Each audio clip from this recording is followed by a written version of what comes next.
Hello, mga kamaster, maraming salamat po sa lahat ng tumatangkilik ng The Secretly Rich Man, Gerald Crawford Story. Paki-follow and subscribe mga master para sa mga susunod pang mga kabanata. Isa pala akong rich kid. By 2 years is body. Kabanata 821. Bakit hindi ka lumapit dito? Sa sandaling ito na sinubukan ng isa sa magaspang at matigas na kalalakihan ni Brandon na samantalahin ang pag-uusap ni Gerald at agawin si Gia sa kanilang panig. Gayunpaman, may humawak sa pulso niya pagkarating niya rito. Sumunod ang malutong na tunog ng mga buto ng braso niya. Ang pulso ng lalaki ay pilit na yumuko sa isang sobrang nakakalog na anggulo. Arg! Ang tao ay nagsimulang humirit ng malungkot tulad ng isang baboy na papatayin. Pagkatapos nito, hinawakan ni Gerald ang buhok ng lalaki ng buong lakas bago ang kanyang ulo ay pinadalhan ng hagupit patungo sa marmol na mesa ng alak sa harapan nila. Boom! Sa isang malakas na tunog ng pag-crash, ang marmol na mesa ng alak ay nawasak sa ulo ng dukhang lalaki. Malubhang bumuhos ang dugo mula sa kanyang bungo habang nakakumbol sa sahig ang lalaki. Ano? Tandang padamdam panipi. Bigla na lang nagising si Brandon mula sa lasing na natigilan niya. Nagulat siya, ang batang brat na ito ay talagang mas malakas kaysa sa inaasahan niya. Kung sa bagay, ang gunya na iyon ay isa sa pinakamalakas niyang kalalakihan. Gayunpaman, ito ay tila na parang hindi siya nagbanta ng kaunti sa anumang banta kay Gerald. Ang batang brat na ito ay masyadong malupit. Gerald. Hindi lang siya ang nagulat. Sigaw ni Gia nang makita ang lahat ng dugo na dumadaloy sa mukha ng lalaki. Ang kanyang ilong ay baluktot sa isang kakatuwang anggulo, walang alinlangan na nasira ng epekto ngayon lang. Natakot siya hanggang sa mamatay. Kailan at paano naging walang awa si Gerald? Galit na pintig ang puso ni Gia. Brandon Zouch ang pangalan mo, di ba? Ikaw ang nasasakop ni Jeremy Lauder. Malamig na tanong ni Gerald. Ikaw, sino ka? Nanginginig ang puso ni Brandon nang marinig ito. Pagkatapos ng lahat, si Jeremy ay isang taong may malakas na pinagmulan. Dati siya ang driver para kay Philip, ang boss ng Trust Deck Group sa Yanken. Dahil dito, matapos ang painaya ni Jeremy, ang kanyang mga pagsisikap ay naging matagumpay at naging masagana sa bawat aspeto. Si Jeremy ay naghahanap din para kay Brandon sa lahat ng ito habang at ito ay isang malaking bahagi ng dahilan kung bakit maaaring mabuhay si Brandon para sa kanyang sarili. Hindi nakapagtataka kung bakit walang nang-ahas na tawagan si Jeremy sa kanyang buong pangalan sa harapan niya. Gayunpaman, parang alam ng binatang ito ang lahat ng mga detalye na dapat malaman tungkol kay Jeremy. Pinag-uusapan kung saan, walang nakakaalam kung paano nalaman ni Philip na halos na-extort si Bea kagabi. Ang ganoong sitwasyon ay hindi dapat lumitaw. Kaya, tumawag siya sa telepono at nalaman na ang taga-suporta ng kabilang partido ay walang iba kundi isang nasasakupan ng subordinate ng kanyang dating driver. Sa madaling salita, si Brandon ang nasa likod nito. Pagkatapos nito, tinanong ni Philip si Gerald kung dapat ba niya pakitunguhan si Brandon at ang mag-asawa sa ngalan niya upang makapaghiganti siya sa pinsan ni Gerald. Gayunpaman, simpleng sinabi sa kanya ni Gerald na bitawan ito. Hindi mo karapat-dapat na malaman kung sino ako. Dapat mong tanungin si Jeremy tungkol dito kapag may pagkakataon kang gawin ito. Matapos niyang magsalita, lumakad si Gerald bago tinulak si Brandon. Pagkatapos nito, hinawakan niya ang kamay ni Bea at sinaman niya ng tingin si Brandon, isang pangwakas na babala bago siya umalis ng walang salita sa lugar. Kahit na si Brandon ay karaniwang isang napakalupit na tao, dahil sa paghamak kay Gerald ay napahiya siya na hindi siya naglakas loob kahit na huminga ng napakalakas sa paligid niya. Para sa isa, laking gulat niya sa pagiging brutal ni Gerald nang bugbugin niya ang mga tauhan niya. Gayon din, tila ganap na hindi pinansin ni Gerald si Jeremy habang nagsasalita sila. Pinaramdam nito kay Brandon na parang si Gerald ay hindi isang simpleng simpleton. Pagkatapos ng lahat, paano nagkaroon ng kabuhayan ng mga gangster na ito? Batay sa kanilang teritoryo ang kanilang kita. Malinaw na hindi. Upang ilagay ito ng diretsahan, ang mga gangsters ay dapat na umaasa sa kanilang mga koneksyon upang mabuhay. Mangingibabaw ang malalakas sa mas mahina at inuulit ang pag-ikot. Karaniwan silang nakikipag-usap sa mga tao na walang mga taga-suporta upang ipakita lamang ang kanilang lakas sa mga ordinaryong oras. Gayunpaman, kung talagang nakatagpo sila ng sino mang may malakas na background o backer, lahat sila ay nagyayelo dahil sa takot. Brandon, pinalo niya ng ganito ang kapatid natin. Hahayaan mo ba talaga siyang umalis ng ganoon? Tanong ng isa sa mga tauhan ni Brandon. Tumitig si Brandon sa kanyang nasasakupan bago niya sinabi, Natakot ako saglit doon dahil nabanggit ng batang iyon ang pangalan ni Jeremy. Ayos lang sinabi na sa akin ni Uriah na ang brat na ito ay hindi hihigit sa isang kakulangan mula sa Mayberry City. Gayunpaman upang maging ligtas ako, mas makakabuti sa akin na linawin muna ang sitwasyon kay Jeremy. Kung ang bata na iyon ay nagsinungaling sa akin, tiyakin kong hindi siya mabubuhay upang makita ang sikat ng araw. Tama iyan. Ang lahat ay isang pag-set up lamang at ang tawag sa telepono ni Yer ngayon lamang ay bahagi nito. Handa silang mapahiya si Gerald, ang bukol ng bansa. Kabanata 822. Paranoid, naisip ni Brandon na mas ligtas ito kaysa sa humihingi ng tawad kay Jeremy. Nang marinig siyang sinasagot ang kanyang tawag, ipinaliwanag ni Brandon ang kanyang maliit na insidente kasama si Gerald kay Jeremy sa isang maikling pamamaraan. Pagkatapos nito, nakita ng mga tauhan ni Brandon ang mukha ng kanilang amo na namumutla. Hindi ka sapat na karapat-dapat upang malaman kung sino siya. Gayunpaman kung nag-aalala ka tungkol sa kaligtasan ng buhay, payuhan ko kayong i-chop ang mga kamay ng sinumang humipo kay Miss Bea ngayon pa lang. Marahil bibigyan ka ng isang pagkakataon na mabuhay pagkatapos. Matapos sabihin ni Jeremy ang kanyang huling pangungusap sa isang nadamay na tono, binaba niya kaagad ang telepono. Brandon, anong nangyayari? Ano ang sinabi ni Jeremy? Hindi mapigilan ng mga nasasakupan ni Brandon ang pagnanasang magtanong nang makita nila ang nakakakilabot na ekspresyon sa kanyang mukha. Damn it! Ang scumbag na Yer na talaga ang nagkagulo sa akin sa oras na ito. Pagkatapos nito, binasag ni Brandon ang kanyang cellphone sa lupa dahil sa galit. Sa kabilang dulo ng buong pangyayaring ito, hinawakan ni Gerald ang kamay ni Bea habang mabilis siyang inakay. Bumalik si Bea sa kanilang orihinal na silid upang ipaalam sa kanyang mga pinsan na maayos ang lahat. Dahil sa takot sa nangyari, nawala na talaga ang kanyang kalooban upang masiyahan siya. Iyon din ang sandali na napagpasyahan niya na aalis na siya kasama si Gerald. Ganon din ang nangyari kay Gia na hindi kailanman interesado na mag-party sa una. Bukod dito, aalis na si Gerald. Walang dahilan para magpatuloy siya sa pagtagal dito. Kaya pinili niyang umalis din kasama si Gerald. Si Yer ay nasusunog ng panibugho sa puntong ito ngunit kahit na higit sa ito ay ang pakiramdam ng pagkabigla. Ano ang nangyayari? Tulad ng napagkasundoan nila, si Gerald ay dapat napahiya at napahiya sa puntong ito. Hindi ba dapat si Yer ang magdala ng iba pa sa kanya upang manood at manunuya kay Gerald habang pinapahiya siya? Ano ang pinaglaban ni Brandon? Ano ang ginagawa niya? Lumapit si Yer sa silid ni Brandon puno ng galit at galit. Anong ginagawa mo? Malamig na tanong ni Yer kay Brandon. Natigilan si Yer nang makita ang isa sa mga tauhan ni Brandon na nakahiga sa lupa na ang mukha ay natatakpan ng madilim na pula at mapang-asong dugo. Anong nangyari? Tanong ni Yer. Boom! Ang sagot sa tanong ni Yer ay ang pulang bote ng alak ni Brandon na sumisira sa gilid ng kanyang ulo. Yer, aayusin ko ang score na ito sa iyo sa hinaharap. Teryo na, ang ilan sa inyo ay kailangang pumunta sa pasukan ng hall ngayong gabi. Hindi kita papakawalan ng walang parusa. Matapos magsalita si Brandon, umalis siya nang may butil ng malamig na pawis sa buong mukha niya.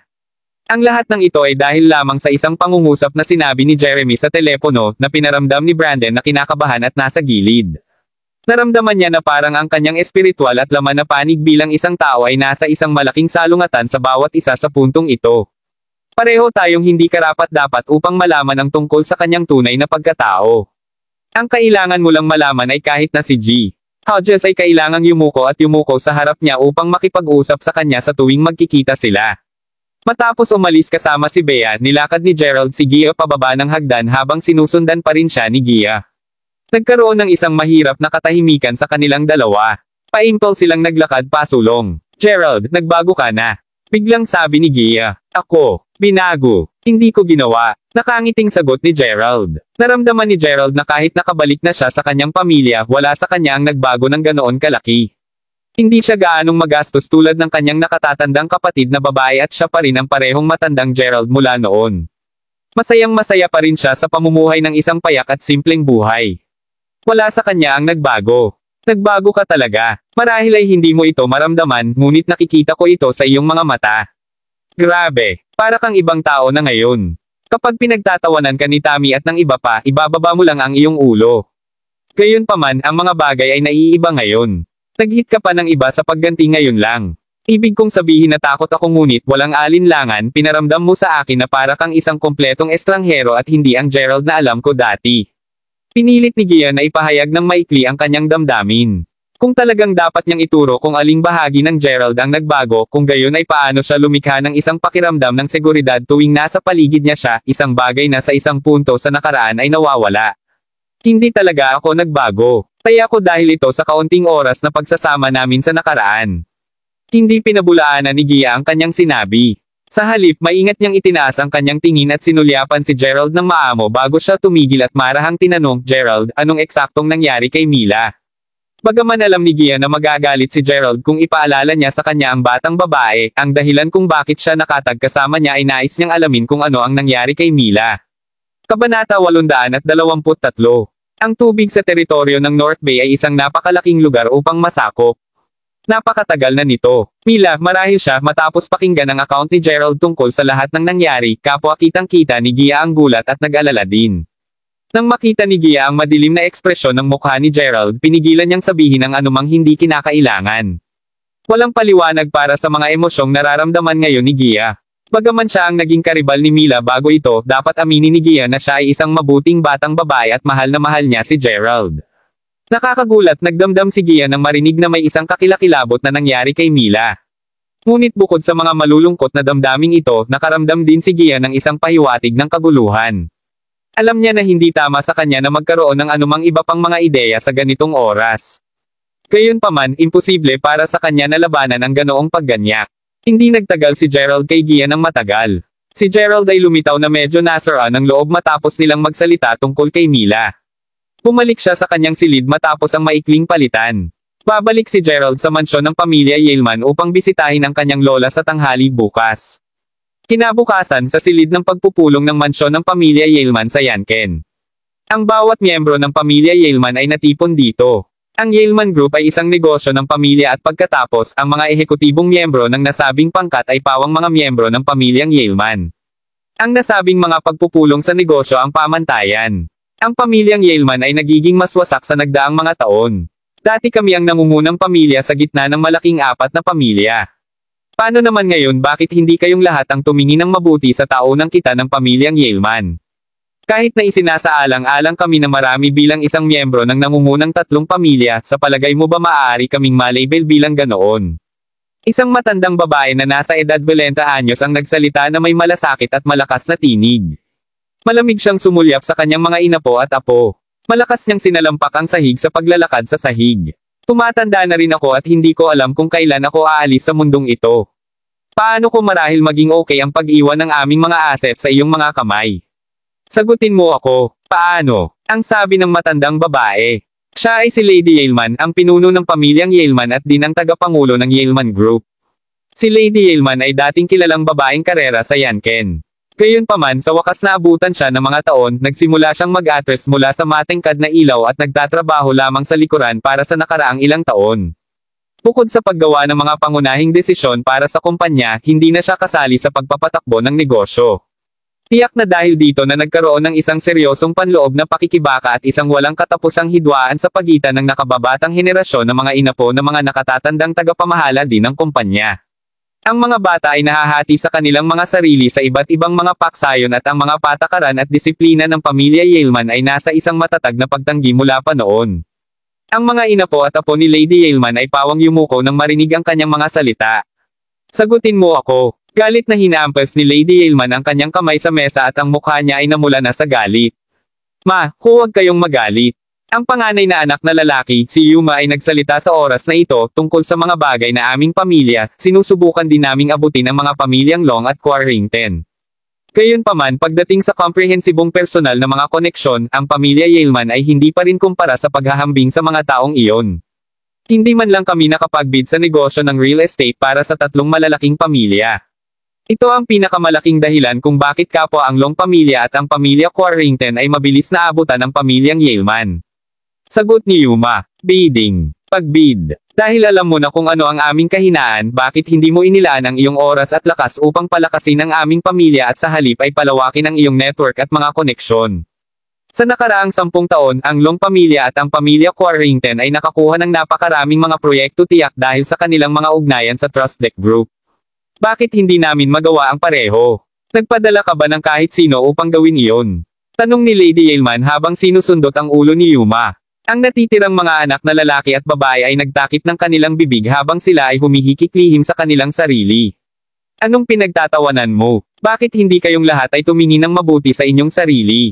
Ang mas matanda at nakababatang henerasyon ay pare-parehong hindi nakakagulat. Sa oras na ito, lumingon si Lady Yeilman at sinama ng tingin si Ura na may benda sa ulo. Galit na sabi ni Lady Yeilman, tingnan lang kayong lahat. Duda ako na makakapunta rin ako sa sarili kong kainan sa kaarawan bukas. Sa oras na ito, itinulak ang pintuan ng silid ng pagpupulong. Isang matandang nasa katulong na naglalakad ng may paggalang. Ma'am, handa na ang pananghalian. Huminga ng malalim si Lady Yeilman bago niya ibinaba ang kanyang tono at sinabi, kung walang ibang paraan, subukang magkaroon ng solusyon. Walang silbi para lamang tayo magreklamo tungkol dito. Sige na, tere na at kainin natin ang muling pananghalian ngayon. Ayon sa kanilang tradisyon, palagi silang kumakain ng isang muling pagsasama-sama pagkatapos ng bawat pagpupulong ng pamilya. Nagpalitan ng ilang salita ang bawat isa bago sila pumasok sa sala. Nang makarating sila, nakita nila ang isang binata at isang dalaga na nakaupo sa sofa. Hindi ba yun si Bea? Tanghali na at hindi siya nag-abala sa pagdalo sa pulong ng pamilya. To think na nakaupo siya dito sa buong oras. O mukhang nagdala din siya ng isang binata dito. Nagka-boyfriend na ba siya? Panipi. Kabanata 824. Sinimulang bagyain siya ng mga tiyahin ni Bea at nginisyan siya. Ang ina naman ni Bea ay tumayo sa gilid ng silid, hindi nangangahas na magsalita para sa kanyang sariling anak na babae. Paimpal siyang nagsuot ng pangit na ekspresyon sa mukha. Sinabi na niya kay Bea ng maraming beses na huwag pumunta dito kasama si Gerald. Gayunpaman, malinaw na nilalabanan ni Bea ang kanyang order habang nakatayo doon si Gerald.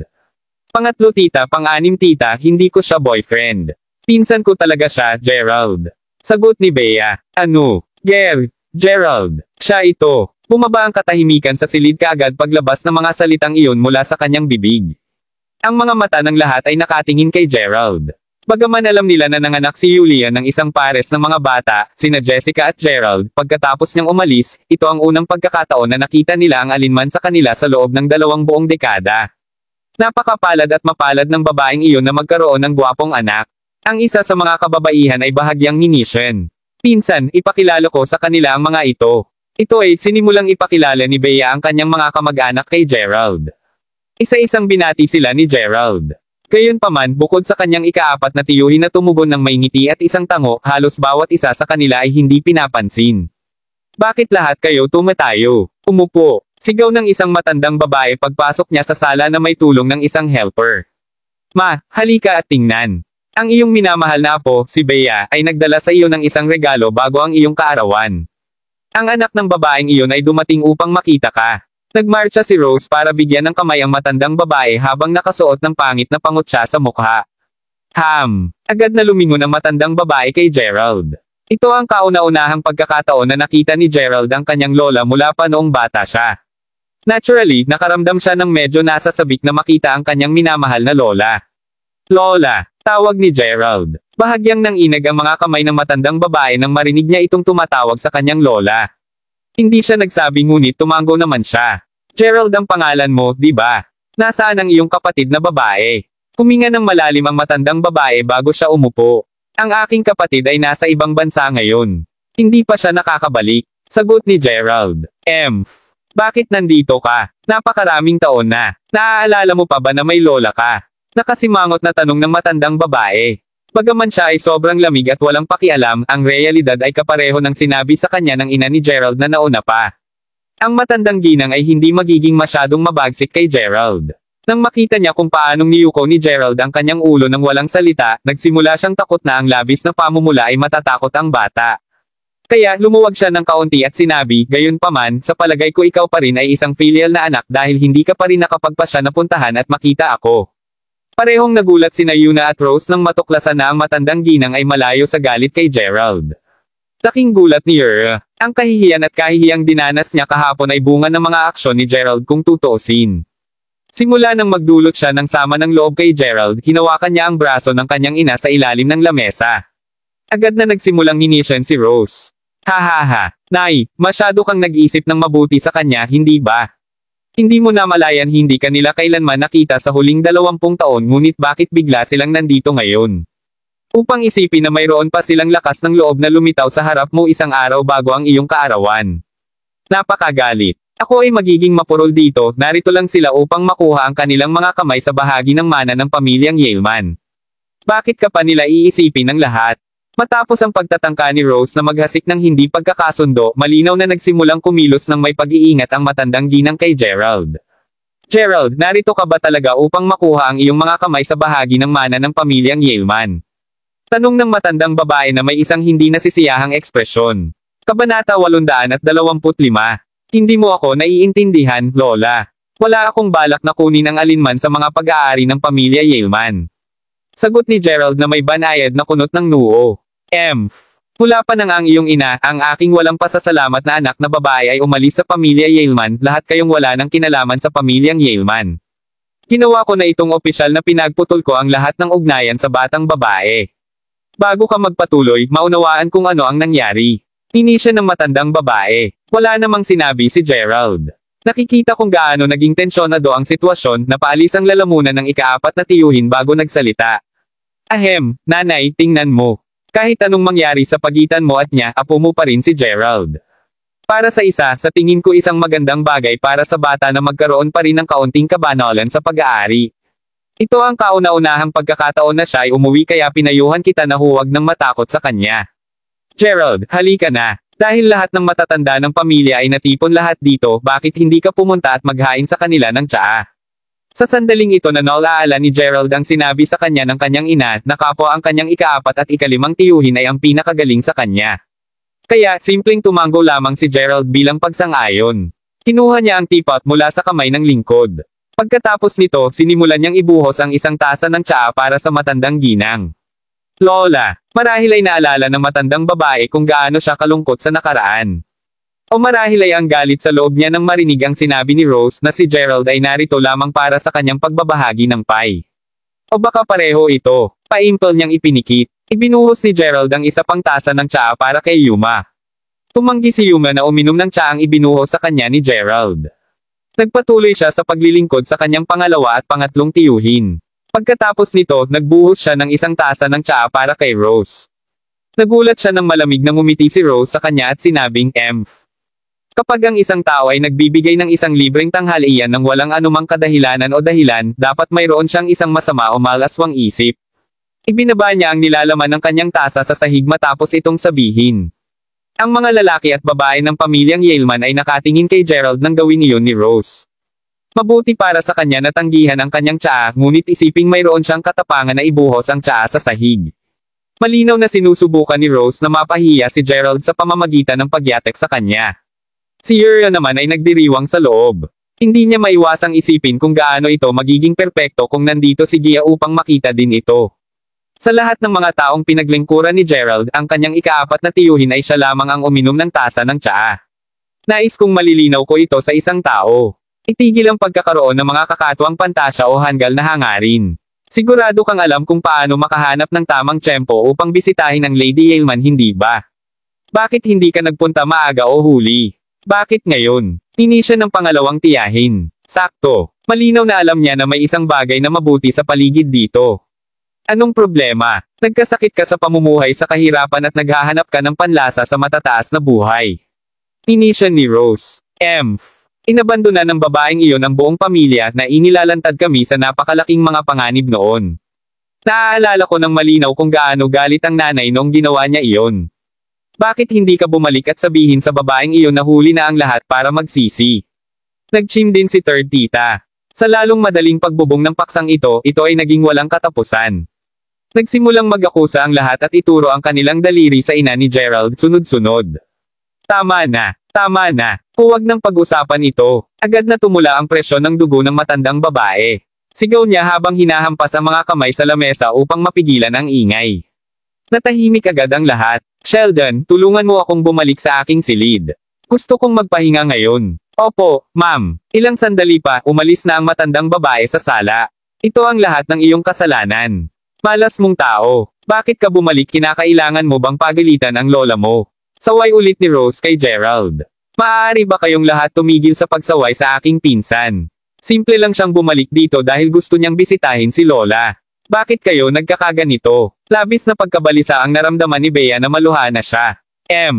Bea, bakit ka pumapasok kung nagsasalita ang mga matatanda? Hindi ba sapat ang pagalitan sa iyo? Kung hindi dahil sa tulong ng iyong sampay na walang kabuluhan na tatay, hindi makakatakas ang kanyang ina sa kasal nito noon. Wika ni Rose habang nagtatawanan. Kapatid na babae, ano lang ang ibig mong sabihin doon? Iyon ba ang paraan na dapat mong makipag-usap sa isang junior? Labis din ang kalungkutan ng ina ni Bea. Anong meron, hindi ko ba ma-lecture ang aking junior kung hindi niya naiintindihan ang mga patakaran sa paligid dito? Hahaha, bakit hindi mo tingnan ang iyong katayuan sa pamilya Yaleman ngayon? Bea, nagsimula ka lang magtrabaho para sa Yaleman Group, di ba? Tama iyan. Nasa project department ka din, di ba? Sa panahon ng pagpupulong ngayon lamang sinabi na ni Lady Yaleman na ang pinakakagyat at mabilis na usapin ay upang makakuha tayo ng ilang mga proyekto. Ikaw ang bahala sa taong ito. Kabanata 826. Hindi ka ba talaga magaling magsalita? Bakit hindi mo ipakita sa akin kung gaano kakakayan noon? Kung hindi mo man lang mambag sa pamilya, pareho ka at ang iyong ina ay makakakuha lamang ng kaunting bahagi sa kapalaran ng pamilya. Ang bibig ni Rose ay mapanirang tulad ng isang kanyen. Ang mga pamilya ng kanyang ika-4 at ika-5 kapatid ay may malapit na relasyon kay Yulia noon. Ang relasyon ni Yulia kay Rose sa kabilang banda ay palaging pilit. Noong nagtatrabaho si Rose para sa kumpanya, natuklasan ni Yulia na siya ay maling gumagamit ng pondo ng kumpanya. Humantong ito sa personal na pag-uulat ni Yulia ng kanyang mga natuklasan kay Rose kay Lady Yaleman, na pagkatapos ay nagpatuloy na sampelan ang salarin sa harap mismo ng lahat sa panahon ng isang pagpupulong ng kanilang pamilya. Sina Rose at Yulia ay nagkalaban sa isa't isa mula pa sa mismong araw na iyon. Kinamumuhian niya si Yulia at kalaunan ay nagsimula na rin siyang kamuhian ang pamilya ng ika-4 at ika-5 kapatid din. Sina Yuma at Rose ang nagkokontrol sa karamihan ng mga mapagkukunan ng kumpanya sa ngayon. Katumbas siya ng vice chairman ng kumpanya kaya natural na may karapatang siya magsalita. Tiyak din na dahil dito ay hindi talaga napabulaanan ni Bea at ng kanyang pamilya ang kanyang mga sinabi. O sige, tama na. Lahat, oras na upang ihinto ang pagsabi ng anumang hindi kinakailangan. Nauna nang binigyang diin ni nanay na ang pagkakaisa ng pamilya ang pinakamahalagang bagay. Sabi ni Yuma, tama si Kuya. Gerald, hindi mo na kailangan pang tumayo doon. Halika, umupo ka at kumain ka sa amin, hinimok ang pang-4 na tiyuhin. Ano? Bakit mo siya hinihiling na umupo sa amin? Ano ang karapatan mo? Maraming tiyahin ang hindi sumagot ng hindi nasisiyahan. Sa sandaling ito na napagtanto ni Gerald na kung magpapatuloy siyang manatili sa paligid dito, lalo lamang niyang paalalain ang lumalala na relasyon ng kanyang ika-4 na tiyuhin sa natitirang pamilya. Mapait siyang ngumiti, hindi na kailangan pang-4 na tiyuhin. Sa palagay ko mas mabuti na umalis muna ako. Tangkilikin ang iyong pagkain. Matapos niyang magsalita, tinapik ng mahina ni Gerald ang balikat ni Bea, isang kilos para sa kanya na huwag na siyang abalahin bago siya umalis ng bahay. Ito ang aking huling ultimatum. Hindi siya may kaugnayan sa pamilya Yaleman sa anumang paraan. Kung nalaman kong may sino man sa inyo na nakikipag-ugnay pa rin sa kanya, tatanggalin ko kayo kaagad sa kumpanya. Binalaan ni Rose ang mga junior ng pamilya. Sinusubukan niyang iparating ang mensahe kay Bea partikular. Tumango ang lahat bilang pagsang-ayon. Talagang hindi inaasahan ni Gerald na ang mga hinaing sa pagitan ng pamilyang Crawford at ng pamilyang Yaleman ay magiging napakaseryoso. Gayunpaman, walang takot si Gerald dahil ang nais lamang niyang gawin ay upang makatulong na mapagan ang ugnayan ng kanyang lola at ina. Naniniwala si Gerald na hanggat gusto niya ito, ang mga bagay ay hindi magiging napakalaking problema. Ang kinakatakutan niya ay ang isang kinalabasan na direkta kabaligtaran ng kanyang inilaan ay babangon. Sa madaling salita, kinatakutan niya na mapipilitan siyang magkaroon ng pangwakas na pag-aalsa sa mga taong ito. Kaya, ang lahat ay nakasalalay sa piging ng kaarawan ng kanyang lola bukas. Napagtanto ang katotohanan ito, tinawag kaagad ni Gerald si Philip. Hiniling niya kay Philip na maghanda ng ilang mga regalo para sa kanya. Tanghali na. Pag-uwi ni Bea, sobrang namumula sa mukha niya. Malinaw na binigyan siya ng tainga mula kay Rose. Hindi alam ni Gerald kung magkano ang pinaghirapan ni Bea dahil sa kanya. Bagaman nanatiling tahimik si Catherine, nakatingin na siya kay Gerald na may malamig at hindi mabuting ekspresyon. Bea, halika. Bibilhan kita ng mga damit. Tumingin si Gerald kay Bea. Si Bea ay isang mabuting batang babae ngunit hindi siya namumuhay ng maayos sa nakaraang 2 taon dahil sa natatanggap na pagtatapos ng patuloy na pananakot ni Rose. Sa makatuwid kumpara sa natitirang mga pinsan niya, ang mga damit na isinusuot ni Bea ay mas magaspang at mas mababa ang pagdurugo sa kanila. Bukod sa sasakyan, wala pa ring nagawa si Gerald upang maipakita pa ang kanyang pasasalamat sa dalaga. Hindi na kailangan iyon, Gerald. Dali-daling tinanggihan ni Bea ang kanyang alok. Tayo na. Maaari mo akong makasama habang namimili pa rin ako. Sa pamamagitan nito, sumampa si Bea sa kanyang bagong BMW 7 Series at dumiretso sa shopping district kung saan nagtinda sila ng mag-agarang branded na damit. Beep, beep, nilok ni Bea ang pinto ng kotse. Gia, bakit ang haba ng mukha? Hey, mukhang nahulog lang nila ang isang buong bagong linya ng mga damit. Come on, mag-enjoy tayo sama-sama sa pamimili, haha. Dalawang batang babae ang lumabas ng sasakyan. Sila ay walang iba kundi si Marilyn at Gia na pinilit na itag kasama siya. Kabanata 827. Inakay ni Marilyn si Gia hanggang sa ikatlong palapag. Ang mga damit sa pangatlong palapag ay napakamahal.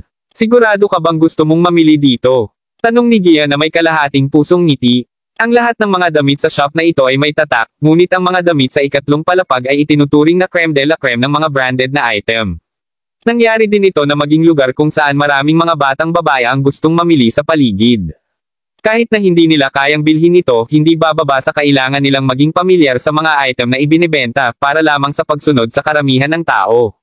Pwede na lang muna tayong mamili sa ikatlong palapag. Kung mayroong isang bagay na talagang nababagay sa akin, bibilhin ko ito kahit na ano ang presyo.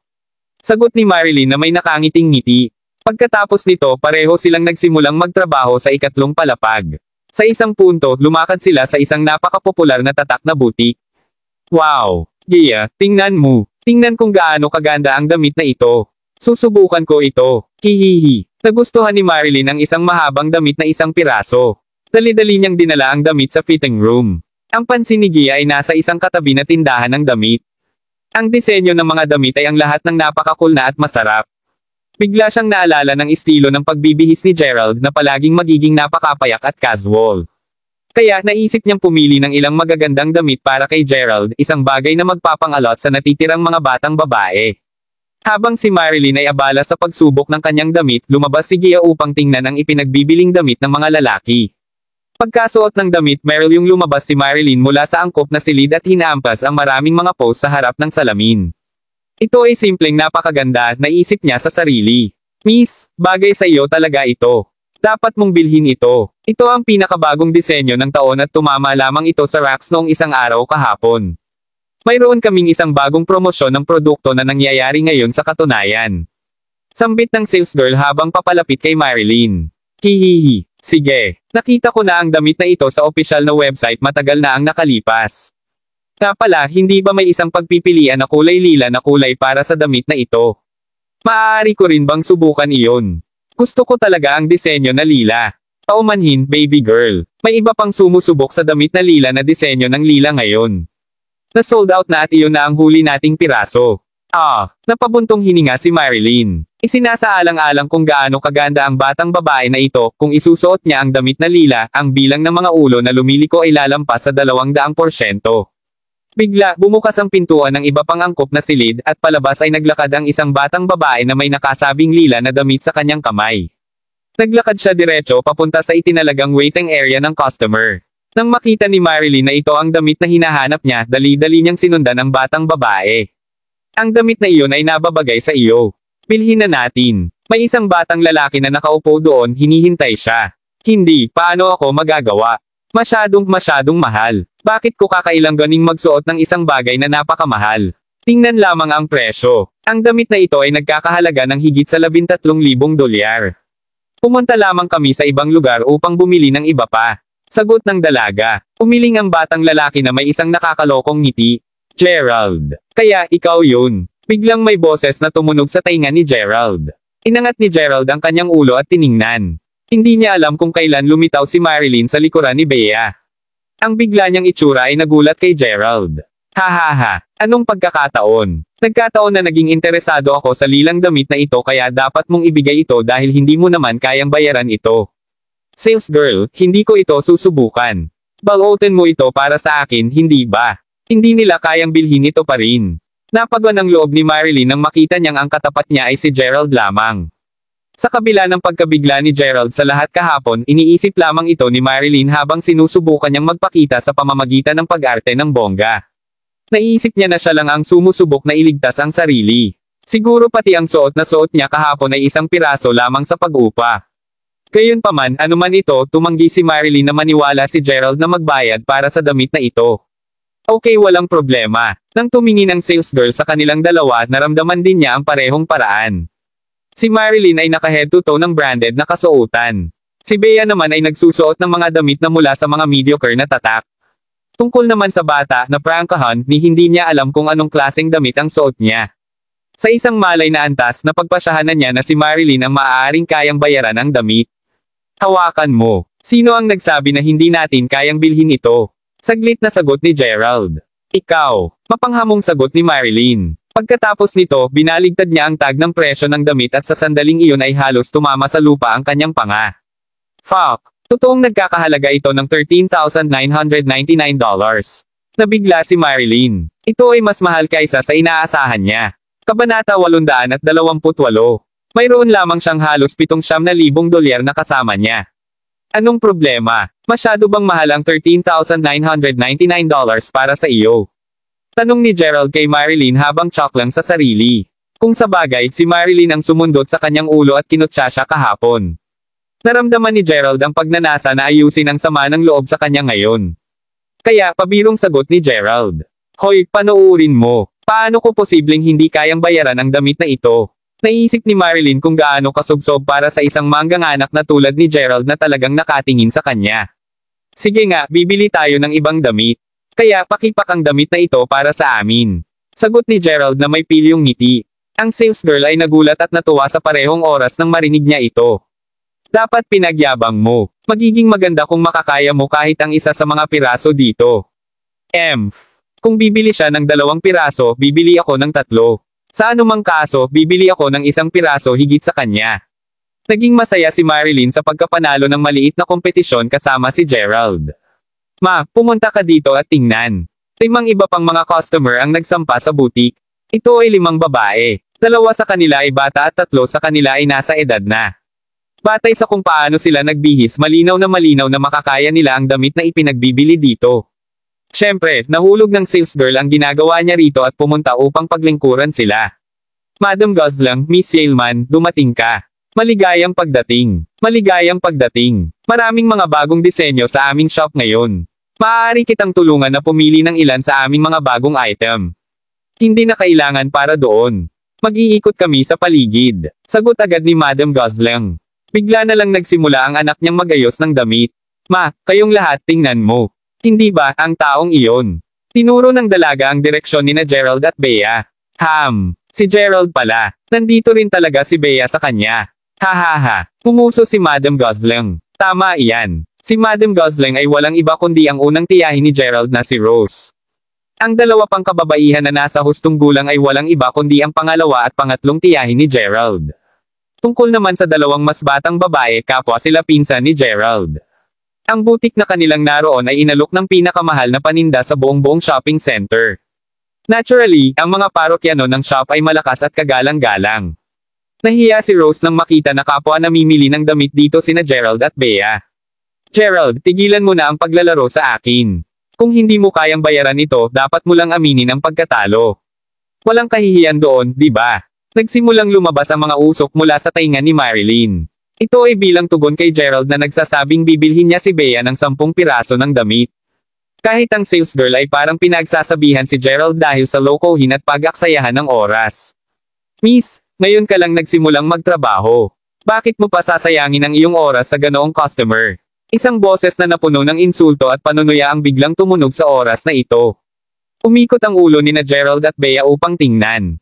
Ito ay walang iba kundi si Rose at ang iba pa. Duda ako na makakabili pa sila ng manggas dito. Kailangan ko talagang kausapin ang iyong manager at hilingin sa kanya na huwag payagan ang mga kaduda-dodang at malilim na mga tao sa pagtatatag. Ibinababa nito ang pamantayan ng iyong bibutik sa palagay mo. Hindi seremonyang sinabi ni Rose habang nakatingin kay Gerald at Bea. Tita, bakit mo sinasabi ang mga bagay na ganyan? Galit na tanong ni Bea. Bakit ko ba nasasabi ang mga ganitong bagay? Naglakas loob ka pa bang tanungin ako? Bea, may itanong ako sa'yo. Magkano ang kikitain mo sa isang buwan? Gaano ka manggahas na mamili sa gayong tindahan? Kahit na may pera ka, dapat mong gamitin ang perang iyon upang mapaglingkuran ng mabuti ang iyong ama. Ayaw mo sa paggawa niyan, di ba? Nakalimutan mo ba ang sinabi ko sa tanghalian ngayon? Sumagot si Rose sa isang mapanlate na pamamaraan. Tama yan, Bea. Naiintindihan namin kung ano ang ibig sabihin ng pagiging isang batang babae, ngunit hindi mo lang makakalimutan kung anong uri ng sitwasyon ang mayroon ang iyong pamilya ngayon. Upang isipin na naglakas loob ka ring subukan ang mga damit dito. Ano ang gagawin mo kung nasesire mo ang kanilang damit? Magagawa mo bang magbayad para sa mga item na ito? Tama iyan. Tama iyan. Nag-chim din ang mga pinsan nila. Nakaiyak si Bea nang marinig niya ang mga salita nila. Tinitigan ng sales girl sina Gerald at Bea na mapanghamak at sinabing, "Emph. Nagpapanggap ka lang na mayaman di ba? Kita mo ba pinagalitan ako ng isang customer dahil sa inyong dalawa? So bibili ba kayong pareho ng damit o hindi? Kung ang sagot ay hindi, mangyaring umalis sa shop. Ang natitirang mga customer ay nais na subukan ang mga damit na ito." Ang tono ng sales girl ay hindi magalang o magalang sa pagsasalita kina Gerald at Bea. Ibibigay na sana ni Bea ang mga damit habang humihikbi. "Sinabi ko na sa iyo na bibili ako ng 10 piraso ng damit. Bingi ka ba?" Nagsalita si Gerald habang malamig na nakatingin sa snobbish sales girl. Kabanata 829. Nagulat ang sales girl sa tono ni Gerald. Pati si Rose at ang iba pa ay nagulat sa biglaang pagbabago ng ugali niya. Ang boses niya ay hindi nakakabingi, ngunit ang hindi magagalit na ekspresyon na suot ni Gerald ay kinilig ang lahat sa takot. "Emph. Nagpapatuloy ka pa rin sa pagbili ng 10 sa kanila ha? Ang pinakamura sa mga damit na ito ay nagkakahalaga ng hindi bababa sa 6 na engrandi. Magagastos ka ng libu-libong dolyar na paghuhusga sa bilang na iyong tinukoy. Seryoso ka ba sa iyong pagbili?" Kinamumuhian ni Rose at ng iba ang pakiramdam ng pananakot kay Gerald. Plano ba talaga niyang bumili ng 10 sa mga damit na ito? Hahaha. Sinimulan nila ang panunuya habang binibiro nila siya. Kinawit din ni Bea ang braso ni Gerald habang sinasabi, "Kalimutan mo na. Tama ang panganay na tita. Hindi namin kayang bayaran ang mga damit dito. Sa tingin ko mas mabuti kung umalis tayo ngayon. Ayos lang. Nasabi ko na nabibilhan kita ng mga damit na ito. Tingnan mo, ang mga sinubukan mo ngayon ay mukhang A-okay, kaya bakit hindi? Miss, kung nais mo, mangyaring tulungan akong suriin kung magkano ang gastos nila. Bayaran ko na nga pala ang card ko." Pinalo ni Gerald ang kanyang debit card. Ang sales girl ay tumanggo ng paulit-ulit nang makita kung gaano siya kaseryoso sa pagbili. "Hawakan mo. Hindi kita kinakausap. Kinakausap kita, miss. Mangyaring tulungan akong mag-impake ng mga damit na ito." Sinabi ni Gerald habang itinuturo ang isa pang sales girl na nakatayo sa gilid sa buong palitan nila. "Sige sir." Sinimulan ng sales girl na magayos ng damit tulad ng na-order. Mayroong 10 piraso ng damit sa kabuuan. Ang kabuuang presyo ay $120,000. Hahaha. Ang lokong ito $120,000. Hindi ba siya naglalakad sa kanyang sariling libingan? Tama iyan. Kahit na gusto niyang magpakitang gilas, hindi ito ang paraan upang magawa ito. $120,000 para lang makabili ng damit. Ito ay magiging isang kamanghamanghang palabas. Tuwang-tuwa si Marilyn nang makita ang kabuoang bayarin.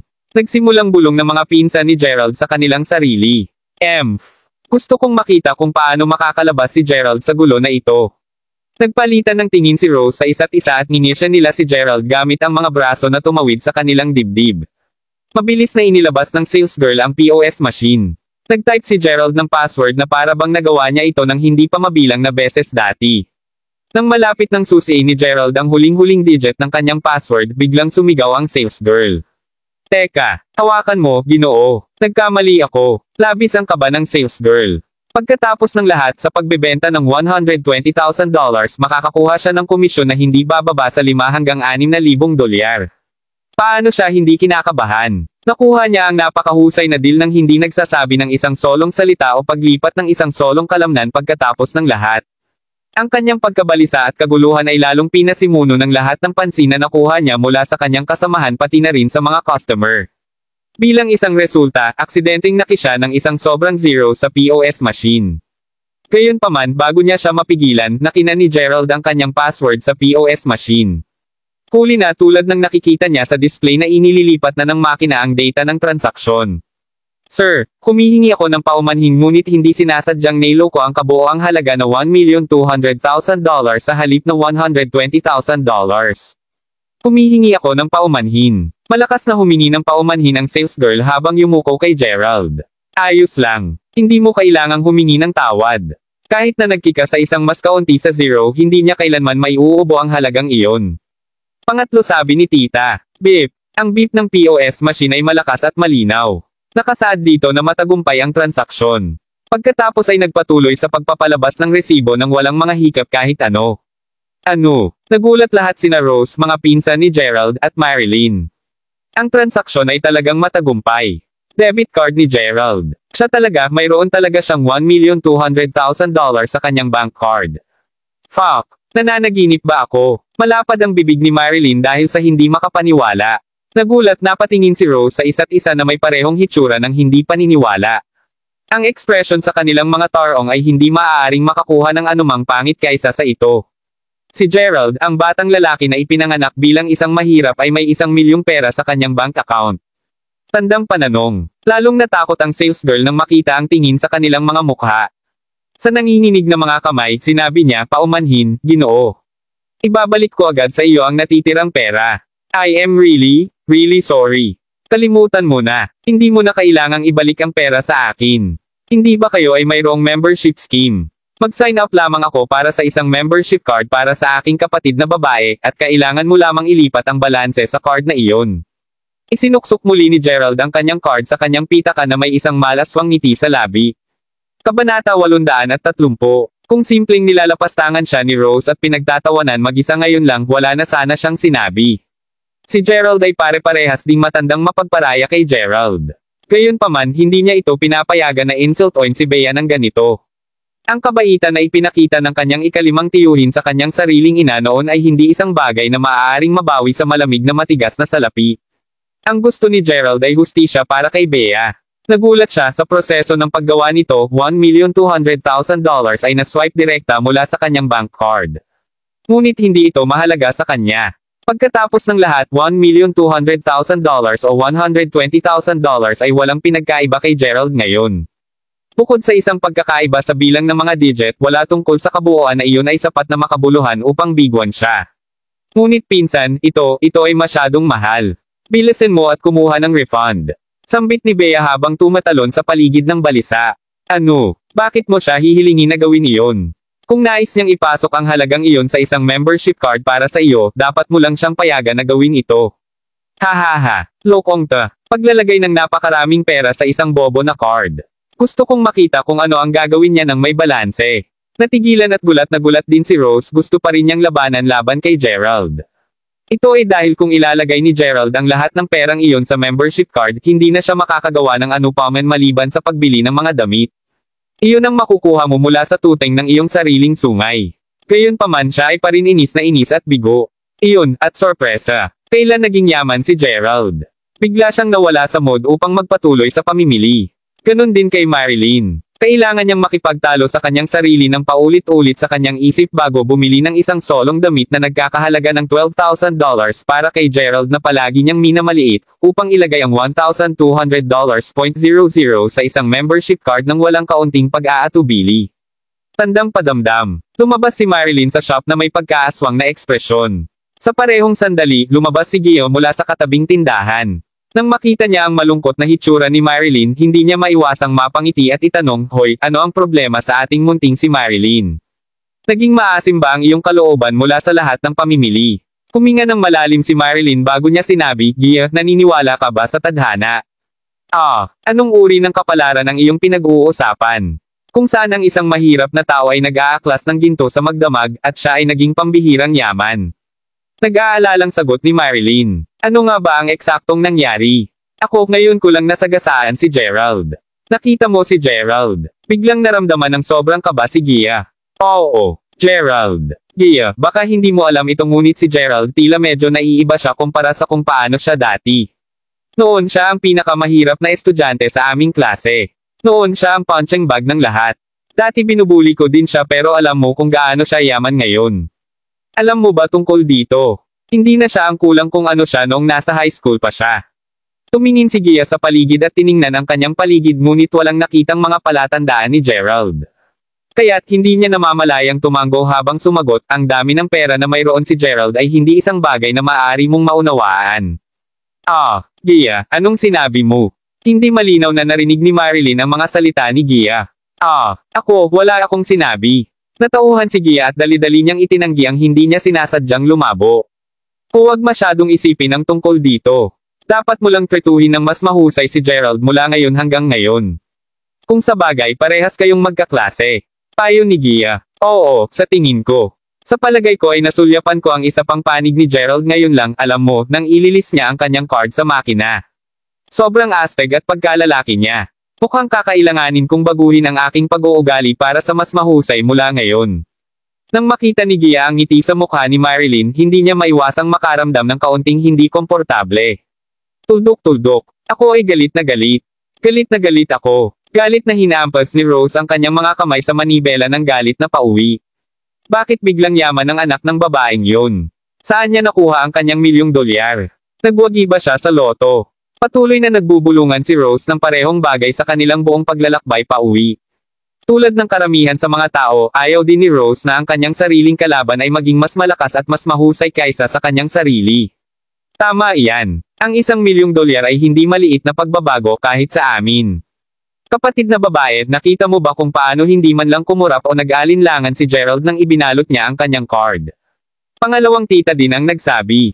Alam mo, naisip namin na simpleng inuupahan ni Gerald ang kanyang damit upang magmukhang magastos at umasta lang siya ng bongga para lang magpakitang gilas noong una naming makilala siya. Ngunit mukhang ang lahat ng nangyari sa bar kagabi ay talagang totoo. Nagsalita ang nakababatang pinsan ni Gerald. Anong ibig mong sabihin? Ano ang nangyari sa bar kagabi? Panipi. Kabanata 831. Sinasabi mo ba na ang damit na isinusuot ni Gerald ay nagkakahalaga rin? Hindi makapaniwalang tanong ni Rose. Imposible. Ito ay ganap na imposible. Alam na natin ang tungkol sa kanyang ama, ang katayuan ni Dylan Crawford mula pa noon. Tulad ng impyerno, ang kanilang pamilya ay mayaman. Ang pinakamalamang na paliwanag ay nanalo si Gerald sa loto. Dapat na hinaipan niya ngayon ang lahat ng cash na ito. Sabi ni Rose. Tila na parang ang $1,000,000 na ginastos ni Gerald ay talagang nag-iwan ng malaking epekto sa kanila. Ngayon na ang panganay na tiyahin at ang iba pa ay wala na, bumalik tayo sa shop at humingi ng refund para sa membership card na ito. Napakamahal. Napakaraming pera doon. Hindi mo ba akalaing sayang ang iwan lahat doon? Hindi na kailangan iyon, Bea, ito ay $1,000,000 pera. Paano mo lang ito pinipilyo na parang wala? Gayon din, bakit ang dami mong pera? Tila medyo kinilabutan si Bea. Natawa si Gerald habang binaril ang isang tingin kay Bea na nasa likuran ng gulong. Pagkatapos nito, sinabi niya, may sasabihin ako sa iyo, isang bagay na hindi mo pa masasabi sa iba pa. Kasama rin dito ang panglimang tita. Ano ito? Tanong ni Bea. Ako ay talagang isang mayamang tagapagmana at ako ang uri ng mayamang tagapagmana na mayroong walang limitasyong halaga ng pera na gugugol. Sagot ni Gerald na may sabik ng ngiti sa labi. Hahaha. Hindi inaasahan, biglang tumawa ng malakas si Bea. O sige, mayamang tagapagmana, kung mayroon kang ganoong karaming pera, mangyaring payagan ang iyong mapagpakumbabang pinsan na tulungan kang gumastos ng ilan sa cash na iyon. Halatang inakala ni Bea na hinihila lang ni Gerald ang kanyang paa. Ubo. Maaari kang pumili upang maniwala sa akin o hindi.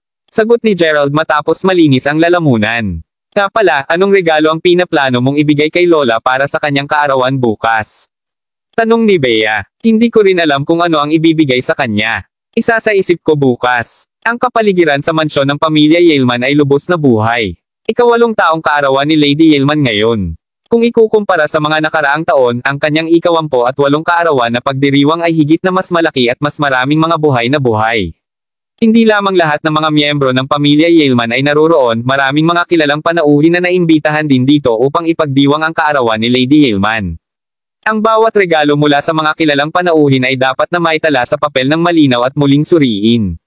Talagang hindi ka dapat maging pabaya tungkol dito. Dapat mayroong maraming mga kilalang panauhin na naroroon sa taong ito at ang pag-aayos ng pagraranggo ay dapat trituhin ng may matinding pagkaseryoso. Si Lady Yaleman ay nakasuot ng isang pulang maligayang robe kaninang madaling araw habang itinuturo niya sa mayordoma. Umupo si Lady Yaleman pagkatapos nito. Nang makatanggap ng isang senadoryos mula sa kanilang mga magulang, ang nakababatang henerasyon ng pamilya ay nagsimulang lumapit upang mag-alok ng kanilang mga regalo kay Lady Yaleman. Lola, ito ang jade bracelet na binili ko para sa iyo. Tingnan ito at tingnan kung gusto mo ito. Isang batang babae ang lumapit na may matamis na ngiti sa labi. Gusto ko ito. Sobrang gusto ko yun. Isang piraso ng nephrite jade. Isang mabuting bata ka. Masayang ngumiti si Lady Yaleman. Hawak niya ang mga kamay ng dalaga sa buong maikling palitan nila. Bea, karating lang kayong dalawa, ipinagpalagay ko. Dumating na si Bea kasama si Gerald. Nasagasaan nila si Yer at ang ilan pa. Bea, anong klaseng regalo ang binili mo para kay Lola ngayong taon? Huwag sabihin sa akin na binibigyan mo siya ng isa pang pagbuburda na ginawa mo muli ang iyong sarili tulad ng ginawa mo noong nakaraang taon. Hahaha. Si Yer at ang iba pa ay nagsimulang kumalabog. Ang tawa ni Yer ang pinakamalinaw at pinakamalakas. Matapos siyang nasiyahan sa pagkutsa kay Bea, binaril niya ang isang malamig galit na paningin kay Gerald. Hindi ko inaasahan na dadalo ka rin sa piging ng kaarawan ni Lola. Hahaha, to think na dumating ka ng walang dala. Sambit ni Yer habang tumatawa. Pagkatapos nito, bulong niya sa tainga ni Gerald, binabalaan kita. Dapat mong ihinto ang pag-iisip tungkol sa pagtula ng iyong mga kamay sa mga pag-aari ng pamilya Yaleman. Huwag hayaan akong mahuli ka na sinusubukan mong ilagay ang anumang kakaibang mga saloobin sa ulo ng matandang babaeng iyon. Tahimik na pinakinggan ni Gerald ang mga mapanuksong salita ni Yer. Ni hindi man lang siya nag-abalang tumingin sa kanya ngunit sa halip, ipinakita niya ang isang mabait na ngiti kay Bea. Halika, pumasok na tayo ngayon.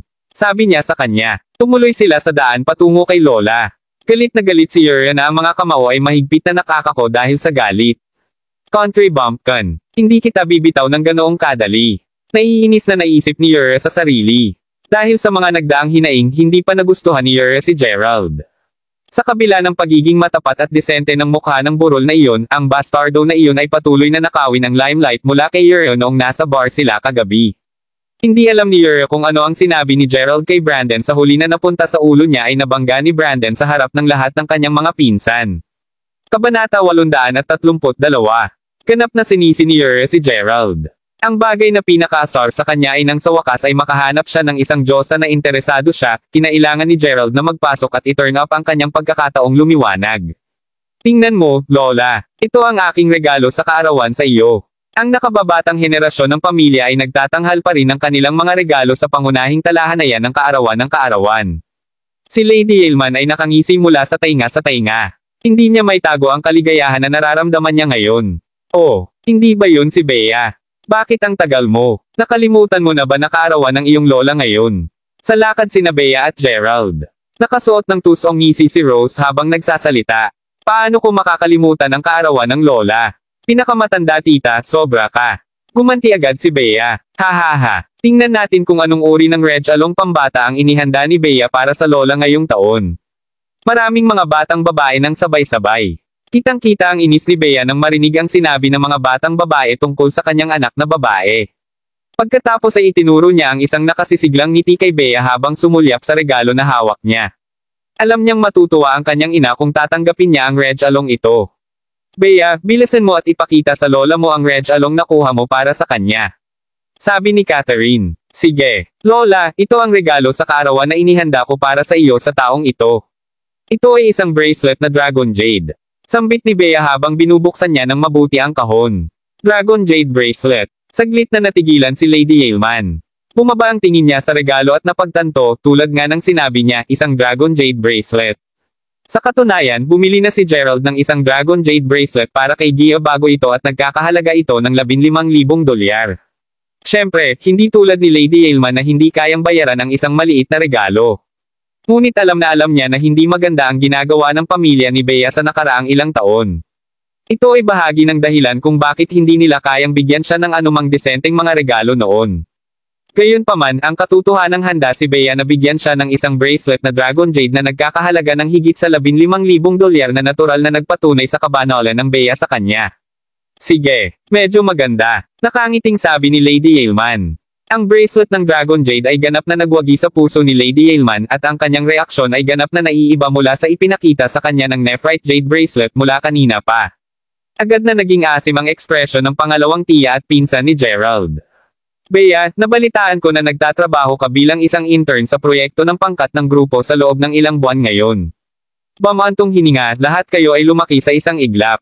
Kung gumanap ka ng maayos, tuturuan ka ng lola ng paraan ng kalakal, at baka kung gayon, mapamunuan mo ang isang mas malaking kagawaran ng mag-isa. Sabi ni Lady Yaleman. Salamat, Lola. Tuwang-tuwa si Bea nang marinig ang sinabi ng lola. Natuwa si Catherine na marinig din ang mga salitang iyon.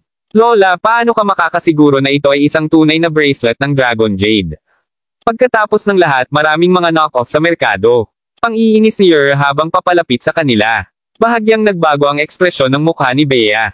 Ganon din ang nangyari kay Catherine na sa wakas ay nagpas siyang minindagan para sa kanyang anak na babae. Ano ang pinagsasabi mo? Hayaan mo akong sabihin sa iyo. Ang bracelet na ito ay isang bagay na ibinigay sa akin ng aking ina at ngayon ay ipinasa kay Bea. Imposibleng knock-off ito. Nagsasabi ng totoo si Catherine. Talagang napasok niya ang lahat sa oras na ito. Lola, natutunan ko ang ilang mga pangunahing diskarte sa pagkakakilanlan noong nag-aaral ako sa ibang bansa. Bakit hindi mo ako payagan na tingnan ito? Sabi ni Yer. Ang mga salita ni Yer ay nag-aalinlangan sa puso ni Lady Yeilman na mabilis na nahalata sa kanyang mukha. Kung sa bagay kilalang kilala niya ang manugang si Catherine. Kung talagang ito ay isang napakahalagang item, bakit handa si Catherine na ibigay ito sa kanya bilang regalo sa kaarawan? Inabot ni Lady Yeilman ang Dragon Jade bracelet kay Yer. Oh, tao. Walang duda tungkol dito. Peke. Umiling si Yer na may isang sulyap lamang sa pulse areas. Hindi mo alam kung ano ang sinasabi mo tungkol kay Yer. Ano ang alam mo? Nag-aalalang sagot ni Catherine. Hahaha. Panglimang tita, bakit parang nababahala ka? Sige, pipakit ako. Kung sasabihin mong tunay ito, ituturing lamang namin ito tulad ng tulad. Ipinagpatuloy niya ang pagbibigay ng bracelet ng jade kay Catherine. Gayunpaman, bago ito makuha ng mahirap na si Catherine, sinasadya niya ang pinakawalan. Clink! Sa isang malutong na tunog, ang bracelet ng jade ay nabasag sa 1,000,000 piraso sa malamig na matitigas na lupa. Kabanata 833. Ang aking jade bracelet. Ang jade bracelet ay nabasag sa 1,000,000 piraso. Nanlaki ang mga mata ni Catherine mula sa pagkabigla.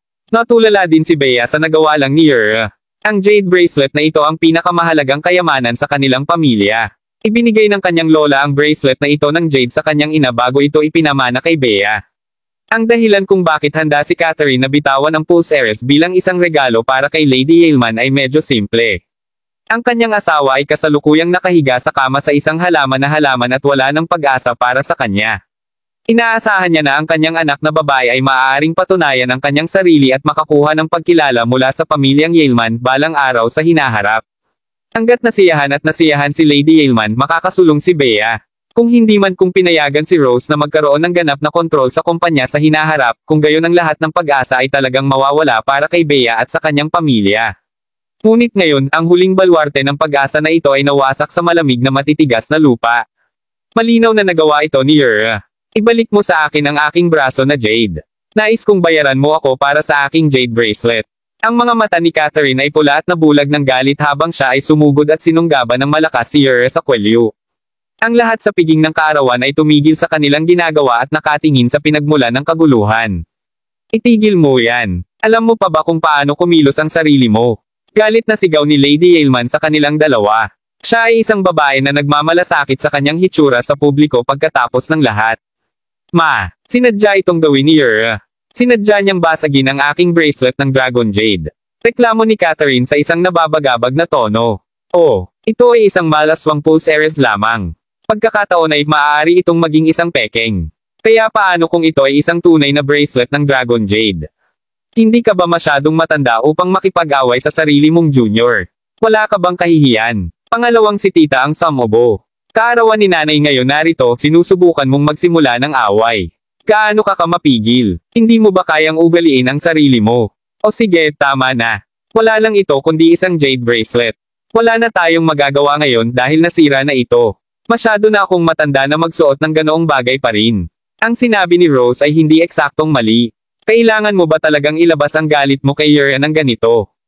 Casual na sinabi ni Lady Yeilman. Nanlalabo ang paningin ni Catherine mula sa luha na bumubuhos sa kanyang mga mata.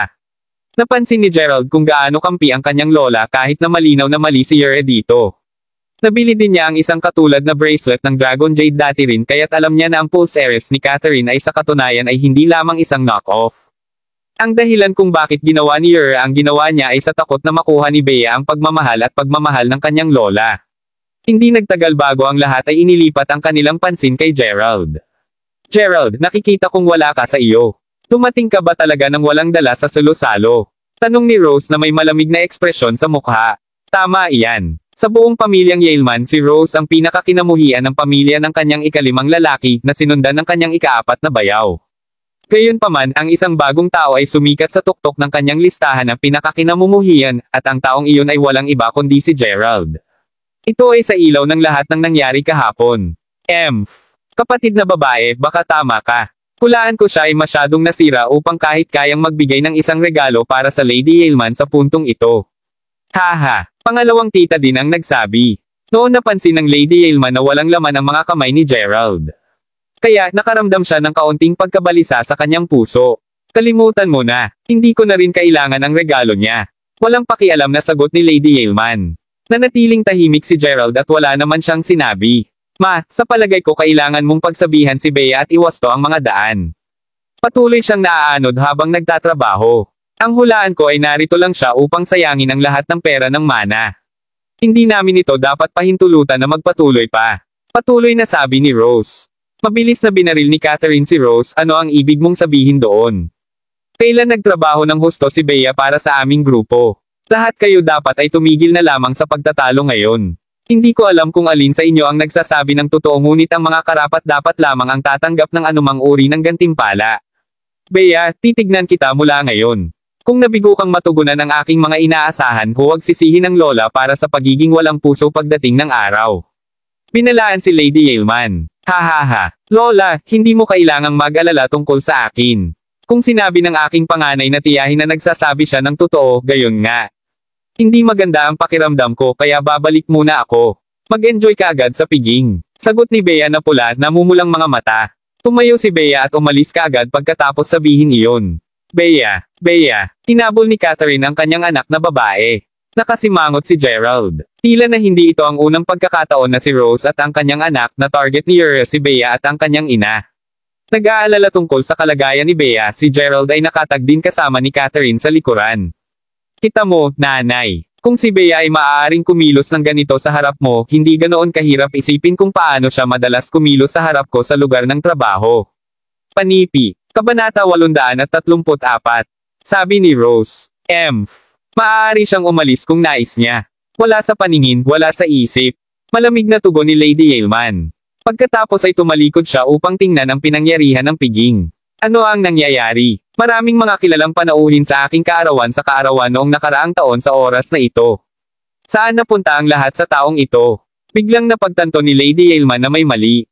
Sumagot si Yuma, parang kakaiba. Bakit kakaunti ang mga bisita dito ngayon? Ibig kong sabihin, hindi ko ba sila personal na inimbitahan dito sa piging? Sa mukha ni Lady Ailman ay isang maasim na ekspresyon. Sumenyas siya para sa kanyang mayordoma na si Sheldon na sumulong. Tinanong niya siya tungkol sa mababang rate ng turnout para sa mga panauhing espesyal na inanyayahan nila sa kaganapan. Sumagot si Sheldon, Lady Ailman, humihingi ako ng tawad ngunit wala rin akong ideya kung bakit ito nangyayari. Marami sa mga kilalang panauhin at kasosyo na inimbitahan namin ang biglang tumawag upang sabihin na may nangyari at hindi na nila ito makarating dito. Pasimpleng hiniling nila sa akin na batiin ka sa kanilang ngalan. Tulad ng ngayon, mayroong higit sa 30 mga chairman ng iba't ibang mga kumpanya na nagring sa amin upang ipaalam sa amin ang tungkol sa kanilang hindi pagdalo. Ano? Galit na sumabog si Lady Ailman. Naiintindihan ko na ngayon. Dapat ay pinlano nila ito ng sama-sama. Mukhang talagang bumabagsak ang aming pamilya ngayon. Kung ito ay ilang dekada na ang nakakalipas, ang lugar na ito ay maipapasok sa labi kahit kailan nag-host ang pamilya Ailman ng isang kaganapan. Ngunit ngayon, ang mga tao ay hindi man nag-abala na dumalo sa kaganapan kahit na pagkatapos na personal na kaming nagpadala sa kanila ng isang paanyaya. Si Yuma at ang natitira ay nanatiling tahimik. Yuma, nakuha mo na ba ang proyekto na hiningi kong ibid mo? O bumalik kaming walang dala?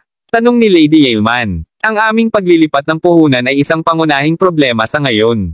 Nanay, ginagawa ko na ito ng mas mabilis hanggat maaari.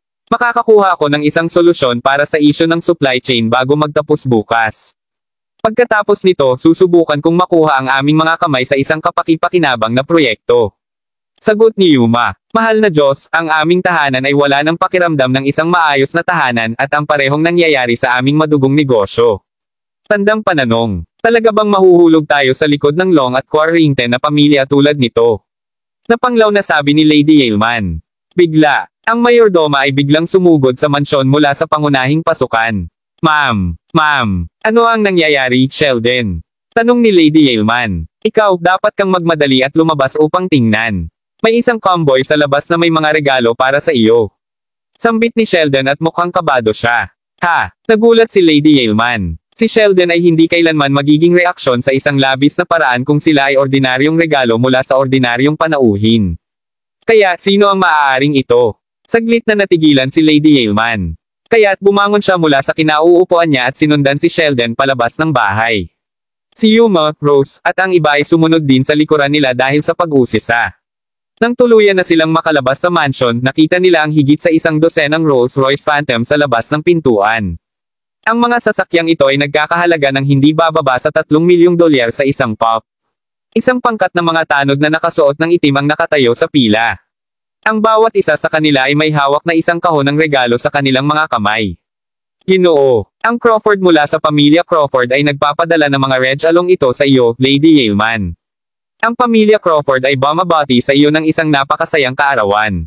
Sa wakas ay nagsalita ang pinuno ng mga tanod. Si Lady Yaleman at ang iba pa ay natigilan at nawala sa mga salita. Ang isang pagtatanghal ng mga regalo ay hindi maaaring makakuha ng anumang fanshare kaysa dito. Pagkalipas ng segundo, binuksan ng unang tanod ang regalo box sa kanyang mga kamay. 1,000 taong gulang na ginseng. Ano? 1,000 taong gulang na ginseng. Nagulat ang lahat. Isang sinaunang puting marmol na palayok. Ano? Kitang-kita ang ginang ni Lady Yaleman sa mga red along nakita. Si Yuma at Rose naman ay nakakalunok lamang ng kinakabahan. Isang tunay na pagpipinta ni Henry Matisse. Ang pangatlong kahon ng regalo ay ang susunod na bubuksan. Isang tunay na pagpipinta ni Henry Matisse. Ang bawat isa ay nag-ipon sa paligid ng mga mayordoma. Ginoo, Crawford mula sa pamilya Crawford. Sino siya, paano siya naging mapagbigay at labis? Panipi, Kabanata 835. Marami pa ring mga hindi nabuksan na kahon ng regalo. Ginawa nito ang bawat isa sa pamilya Yaleman kabilang ang mismong si Lady Yaleman na napaka-bedazzled. Hindi ito magiging isang pagmamalabas upang ilarawan ang bawat isa sa mga red along ito bilang isang bihirang kayamanan. Ang bawat solong regalo ay may kani-kanilang kwentong sasabihin at lahat ay may hindi kapani-paniwalang mayamang kasaysayan. Lahat sila ay simpleng napakahalaga. Napuno ng tuwa si Lady Yaleman. Sa hinog na pagtanda ng 80, malinaw na siya ay nasa paligid ng medyo matagal, ngunit hindi sa kanyang buhay ay nakasaksi siya ng gayong dakilang eksena noon. Lady Yaleman, ito ang listahan ng mga regalo na ipinakita ngayon. Mangyaring tingnan ito. Ang binata na namumuno sa tropa ng mga mayordomo ay nagbigay ng isang listahan kay Lady Yaleman sa isang magalang na pamamaraan. Hindi kailangan iyon. Hindi ko na kailangan tingnan pa ito. Mangyaring pasalamatan si G. Crawford para sa lahat ng red along ito. Gayunpaman, dapat mong sabihin sa kanya na ang mga red along ito ay talagang napakamahal. Sa pamamagitan ng paraan, sa palagay ko hindi ko pa nakilala ang G. Crawford na pinag-uusapan mo dati. Maaari mo bang sabihin sa akin kung sino ang iyong Panginoon? Nakangiting tanong ni Lady Yaleman. Ang malamig na kapaligiran na bumalot sa tanawin ay natunaw sa isang iglap. Lady Yaleman, kung walang iba, aalis na kami ngayon. Ngayon kung patawarin mo kami. Malinaw na sinabi sa mga taong ito na panatilihing tinatakan ang kanilang mga bibig. Bakit hindi ka tumigil sa pag-inom? Tanong ni Lady Yaleman. Pinahahalagahan ko ang iyong mapagbigay na alok ngunit hindi ko talaga magawa. Pasensya na. Kaagad na nagpaalam ang binata sa kanila, ang natitirang mga kasamahan ay umakyat sakay ng mga kotse at umalis agad. Diyos, maaari ba itong maging mas luho kaysa doon? Ang mga tanod at entourage ay ang lahat ay napakakalmado at may disiplina. Sino nga ba ang mga Crawfords at anong uri ng pamilya sila? Ang mga miyembro ng pamilya Yaleman ay gulat na gulat. G. Crawford mula sa pamilya Crawford. Sa tingin ko hindi pa natin siya nakilala dati.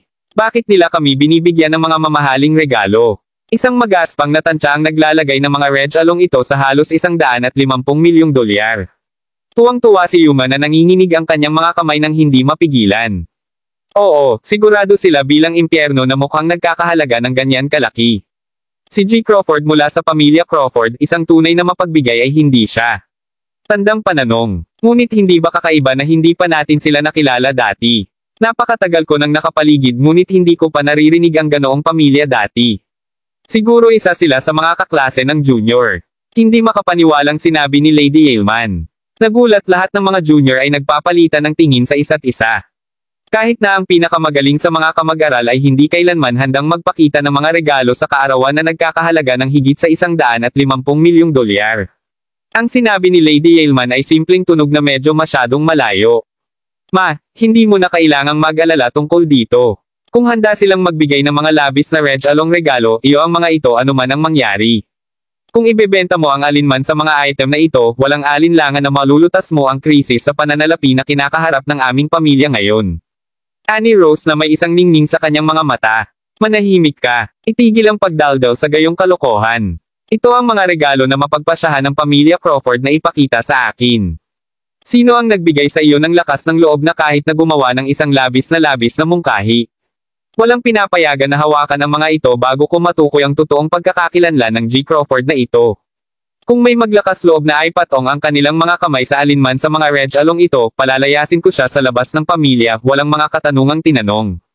Sagot ni Lady Yaleman. Sa parehong oras, si Lady Yaleman ay matitig na nakatingin sa convoy na nagmamaneho papasok sa abot tanaw. Ma, ano ang tinitingnan mo? Sumulong si Yuma at tinanong kung kailan niya napagtanto na hindi niya maaaring makuha ang kanyang mga kamay sa anumang mga regalo sa kaarawan ng kanyang ina, sa ngayon kahit papaano. Nakatingin ako sa mga taong nakakalabas ng mga kotse ngayon lang. Yuma, nakita mo ba kung gaano sanay ang pagsasanay at disiplina ng mga lalaking iyon? Hindi sila ang mga subordinate ng iyong mayamang pamilya na mayaman, sigurado iyon. Siguro nagtatrabaho sila para sa isa sa mga nangungunang pamilya sa paligid dito. Sa madaling salita, kailangan nating malaman ang pagkakakilanlan ng G. Crawford na ito sa lalong madaling panahon upang makipag-ugnay sa kanya at hilingin sa kanya na tulungan kaming makalusot sa pagsubok na ito. Sinabi ni Lady Yaleman sa foresight. Naiintindihan mo, ina. May iba pang posibilidad. Ang pangalawang tiyahin ay biglang sumabog. Kung ano ang maaaring ito ay. Marahil ay si G. Crawford ay kinagiliwan at interesado sa isa sa mga batang babae sa pamilyang Yaleman. Marahil ay binibigyan niya tayo ng lahat ng mga Reg Along ito ngayon bilang nanguna sa kanyang panukala sa kasal sa hinaharap. Ang pangalawang tiyahin ay nakangiti. Kabilang sa lahat sa kanila, si Isabel, ang anak na babae ng pangalawang tiyahin ay ang pinakamagandang batang babae na may pinakamagaling na ugali. Sinisikap lang niyang sabihin sa iba pa na ang mayaman na si G. Crawford ay malamang na interesado sa kanyang sariling anak na babae. Napakaisip mo talaga. Naging malungkot si Rose kaagad nang marinig ito. Kung sa bagay, ang kanyang anak, si Yer ay dapat na magiging tagapagmana ng pamilya. Aba kung hindi niya nilalabas ang lahat ng bullcrap na ito upang subukan lamang at makakuha ng mabuting biyaya kasama si Lady Yaleman. Maaari silang magtulungan bilang isang koponan kapag ang sitwasyon ay tumawag para dito, sa huli, ito ay mga pansariling interes na naghari higit sa lahat. Sa gayon, hindi maiiwasan na magkaiba ang kanilang mga layunin. Kabanata 836. Ngunit may katuturan din ang sinabi niya. Ang isang batang Panginoon mula sa isang nangungunang pamilya ay hindi magiging mahirap sa paggawa ng mga bagay at hindi rin nila gagawin ang kanilang hangarin na idirekta at malinis din. Mayroong isang tunay na posibilidad na si G. Crawford ay talagang nahulog para sa isa sa mga batang babae mula sa pamilyang Yaleman. Isabel, nagsimula ka lang magtrabaho kasama ang kumpanya kamakailan pagkatapos mag-aral sa ibang bansa sa loob ng maraming taon. Naniniwala akong nakilala mo ang maraming tao at nakilahok sa maraming iba't ibang mga kaganapan at okasyon, oo.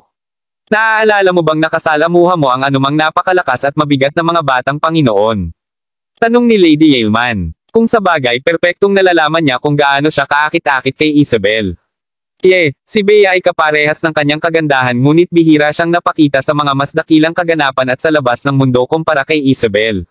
Tumagal sandali si Isabel upang pag-isipan ang kanyang karanasan bago siya sumagot, sa palagay ko, Lola. Kaya kung iyon ang kaso pagkatapos ay bibilanggan namin ito bilang isang pagpapala para sa pamilyang Yaleman. Isabel, kung may nais man o kailangan sa hinaharap, huwag mag-atubiling tanungin ito para kay Lola. Sinabi ni Lady Yaleman. Salamat, Lola. Excited na sagot ni Isabel. Ang mga salitang ito ay inilarawan ng posibilidad na si Isabel ay makakakuha ng isang mataas na posisyon para sa kanyang sarili sa kumpanya. Hawak ni Lola ang kamay ni Isabel nang bumalik sila sa mansyon. Sa oras na ito biglang nakatanggap ng tawag sa telepono si Yuma. Anong sinabi mo? Maaari mo ulit-ulitin ang iyong sarili. Nagbago agad ang ekspresyon ng mukha ni Yuma. Matapos ang pagbitay tila ang lahat ng kulay ay pinatuyo mula sa mukha ni Yuma kaagad. Si Yuma ay medyo naguluhan at nasa estado siya ng lubos na pagkakatulala sa paglapit niya kay Lady Yaleman. Ano ang mali? May nangyari sa kumpanya. Anong nangyari? Agad na nagbago ang ekspresyon ng mukha ni Lady Yaleman. Kinakabahan si Yuma at sinabing sa nagdaang 2 araw, ang supply chain ng kumpanya ay nasa ilalim ng pilit, kaya't sinunod ko ang aking karaniwang pamamaraan ng pag-apply para sa isang pautang sa bangko. Tumawag lang ang aking nasasakupan upang sabihin na may mali sa utang. Tinanggihan na lang ng bangko ang aming aplikasyon sa pagpapautang. Ano? Talagang hindi inaasahan ni Lady Yelman na magiging mabilis ang mga bagay sa Timog. Ano ang ginamit mo bilang collateral? Tanong ni Lady Yelman. Inilagay ko ang mayroon ng lupa na gagamitin ng pamilya Yelman para sa aming proyekto. Palagi kong nagawa ang parehong bagay at laging magtatapos ito sa tagumpay. Ngunit ipinaalam lamang sa amin ng bangko na hindi na nila ilalabas sa amin ang lupa.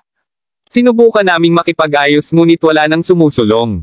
Dapat ang Long pamilya. Dapat itong maging ang Long pamilya. Sambit ni Yuma na namumutla ang mukha. Lumabas ang tagapag-alaga na sinalagyan ni Yuma ay ang Long pamilya. Upang maging eksakto, ito ay isa sa mas matandang miyembro ng pamilya na personal na lumapit sa kanya upang pag-usapan ang tungkol sa utang. Siya ay ganap na hindi namamalayan sa katotohanan na siya ay lumakad mismo sa isang bitag na kanilang itatakda para lamang sa kanya. Interesado din sila sa piraso ng lupa na iyon. Ang pagsasakatuparan ni Yuma ay dumating ng huli na. Galit na galit si Lady Yelman kaya sinampal niya ng masama si Yuma sa mukha nito. Ang Long pamilya ay palaging isang matagal ng karibal ng pamilyang Yelman. Gayunman, nabulag si Yuma ng kanyang pagnanasa sa pera at nahanda niyang ligawan ang peligro na makipagtulungan sa kanyang mga kaaway. Isinasaalang-alang kung gaano kalakas at maimpluwensyahan ang Long pamilya, nagawang manipulahin nila ang pagpipilian ng bangko gamit ang isang iglap lamang ng kanilang daliri. Ikaw, sinusubukan mo ba akong asarin hanggat makakaya mo? Tandang padamdam panipi, sambit ni Lady Yelman habang ikinakaway ang paglalakad sa kanyang kamay. Ma, ano po ang gagawin natin ngayon? Nasa kalahati na kami ng aming proyekto ngayon. Sinusubukan ba ng Long pamilya na samantalahin ang lahat ng aming mga paghahanda? Tanong ni Yuma na may pagkahina. Sampal, ikaw walang silbi maliit na bagay. Huwag mo akong tanungin ng ganyan. Galit na galit si Lady Yelman kaya't hindi siya nag-atubiling sampelan kay Yuma sa pangalawang pagkakataon. Galit na galit siya na nawala ang lahat ng singaw upang magpatuloy sa pagdiriwang ng kanyang kaarawan. Fuming mula sa tainga, sumugod siya sa gusali. Bea, okay ka lang ba? Umiiyak si Bea habang tumatakbo pa uwi. Sinundan siya ni Gerald sa likuran. Tumiretso si Bea sa silid ng ikalimang tiyuhin. Hawak niya ang kamay niya habang humihikbi. Kabanata 837. Tay, wala akong silbi. Ni hindi ako makapagsalita at may pagtanggol si nanay kapag inaatake siya ng lahat. Ako ay isang pagkabigo. Humihingi ako ng paumanhin na nabigo akong tuparin ang iyong inaasahan. Sabi ni Bea habang umiiyak. Ibinigay sa akin ni nanay ang kanyang paborito at pinakamahalagang pulseres na may hangad na ibigay ito kay Lola bilang regalo sa kaarawan, upang masiyahan siya at mapasaya siya. Ginawa niya ito na umaasa na magsusumikap ako sa kumpanya. Ngunit binasag ni Yura ang pulseres. Sinadya niya itong gawin, alam kong ginawa niya. Ang bawat isa ay nakakita sa kanilang sariling dalawang mata kung ano ang ginawa niya. Ngunit tatay, pinahihit ni Lola ang kabilang pisngi at inakusahan si ina ng labis na reaksyon.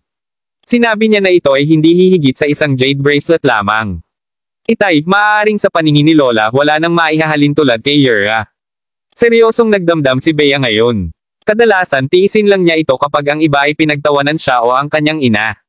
Gayunpaman sa oras na ito, mayroong isang lantarang pagpapakita ng kawalan ng katarungan. Hindi na nakatiis, tumakbo na siya pauwi-pauwi.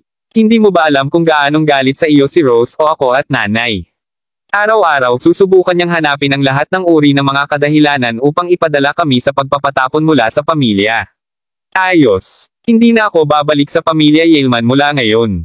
Sabi ni Bea. Isinubsob niya ang kanyang ulo sa kama ng kanyang ama at nagpatuloy sa paghikbi.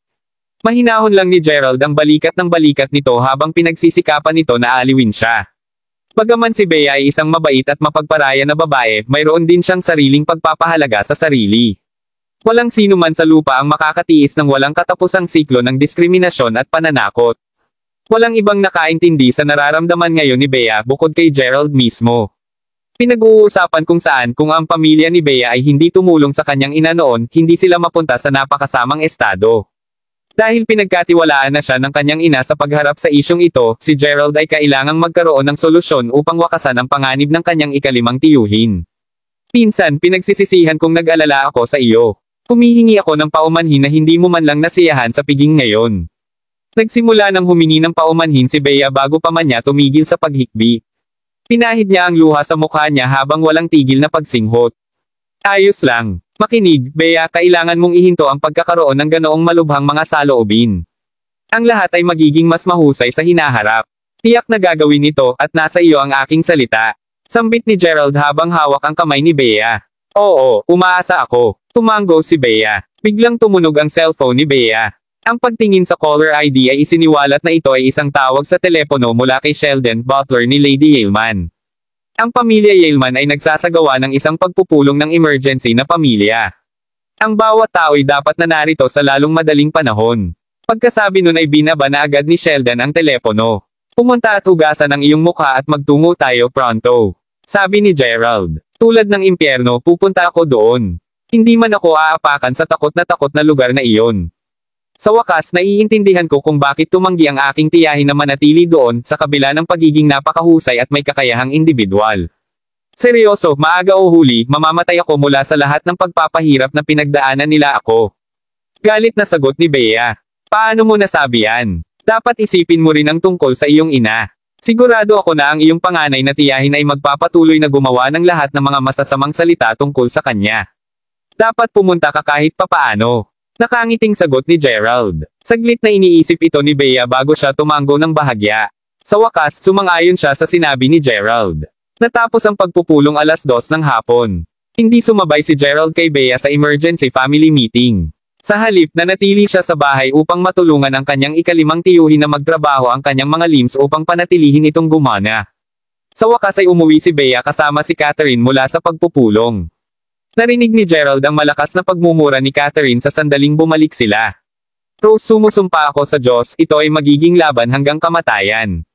Walang katapusan dito hanggat hindi dumadaloy ang dugo. Gaano ka manggahas na bulayan ang isang tulad nito? Pupunta ako para sa iyo. Nagmura si Catherine. Panglimang tita, ano ang mali? Tanong ni Gerald. Hindi sumagot si Catherine sa tanong niya. Namumula ang kanyang mga mata at bumuhos ang luha sa mga ito habang naglalakad papasok sa bahay. Si Bea ay nasa halatang masamang kalagayan din. Gayunpaman sa halip na baliwalain siya, tumugon siya kay Gerald. Pinsan, may isang kakilakilabot na nangyari sa pamilyang Yaleman. Ang lahat ay isang kompletong gulo ngayon. Panipi. Kabanata 838. May nangyari. Ipinagpatuloy ni Bea na ipaliwanag kay Gerald kung ano ang nangyari sa pamilyang Yaleman. Upang mailagay ito ng maikli, ang pamilyang Yaleman na nasa ilalim na ng mga dumps ay sinaksak sa likuran ng Long pamilya, muli. Ang Long pamilya ay nagtakda ng kanilang mga crosshair sa pangunahing mapagkukunan ng kita ng pamilya Yaleman na kung saan ay ang pinakamalaking natitirang proyekto sa pag-unlad na mayroon sila. Ito ay sa kabila ng katotohanang ang pananalapi ng pamilya Yaleman ay mahusay na nakabalangkas upang makapaghiganti sila. Gayunpaman, kapwa sila may kontrol sa napakalaking industriya na lalong nagpalakas ng kanilang walang katapusang pangangailangan para sa higit na kapital. Lalo na ito para sa uri ng negosyo na direktang kasangkot ang kanilang pamilya. Ito ang agarang linya ng buhay ng pamilya Yaleman, kung wala sila ay titigil sila sa pag-iral. Ang nasabing napakalaking proyekto ay natanggal sa kanilang mga kamay. Ito ay natural para sa kanila na madama ang sakit sa unang pagkakataon. Nang pinapag-aralan ni Lady Yaleman si Rose para sa kanyang mga pagkakamali, sinisi niya ang iba sa ibang tao. Upang mas eksakto, pinilit niya si Bea na kumuha ng isang bagong proyekto para sa kumpanya. Si Lady Yaleman ay labis na nabigo kaya sinabi niya sa sinumang hindi aktibo at hindi handang mag-chip upang mawala mula sa pamilya. Diretso niyang itinuro ang daliri sa ikalimang tiyahin ni Bea at Gerald. Ito ay natural na asar na pareho silang dalawa. Hahaha, iyan lang ba? Kung gayon dapat ito ay isang napakadaling trabaho. Ani Gerald na may isang mapang aswang ngiti sa labi matapos pakinggan si Bea. Pinsan, ang pamilya Yaleman ay nasa isang kompletong gulo ngayon kaya huwag ka nang magbiro sa akin. Diyos, pareho talaga kaming nabigo ng nanay ko ngayon. Malinaw na lahat ito ng kasalanan ng aking panganay na tiyuhin. Siya ang gumawa sa amin sa gulo na ito kaya bakit nila pa ako sinisisi? Nagsimulang magreklamo si Bea. Bakit ako magbibiro sa iyo?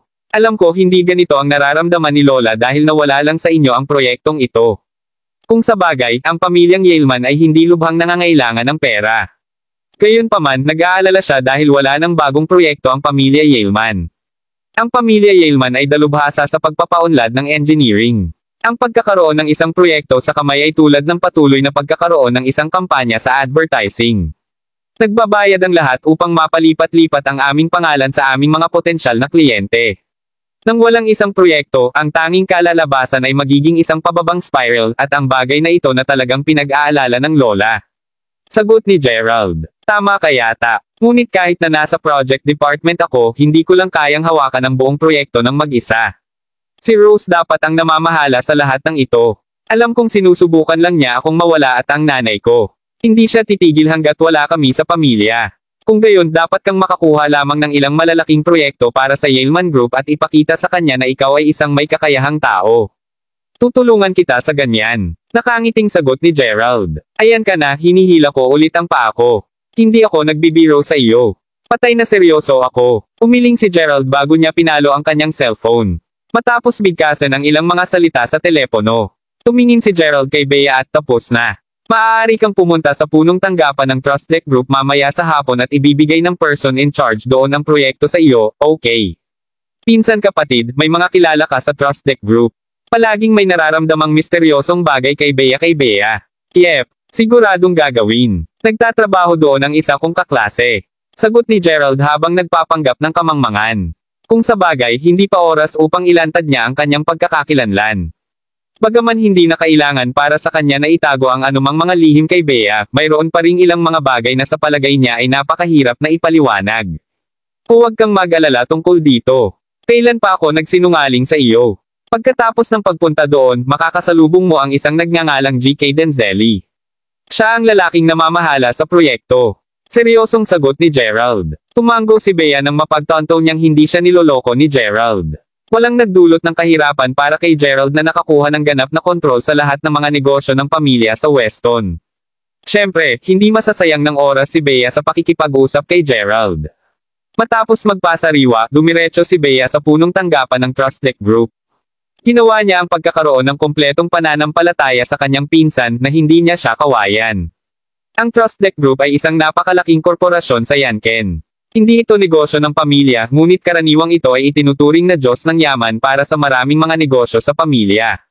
Sa makatuwid, ang kanilang lakas at impluwensya ay ganap na hindi maiisip. Miss, maraming mga kliyente dito ngayon kaya mangyaring maghintay sa VIP waiting area. Pagdating ni Bea sa kanilang gusali, isang customer service representative ang humantong kay Bea sa VIP waiting area sa isang napakamagalang na pamamaraan. Pagpasok sa waiting area, nakita ni Bea ang marami sa kanyang mga kakilala na naghihintay sa loob.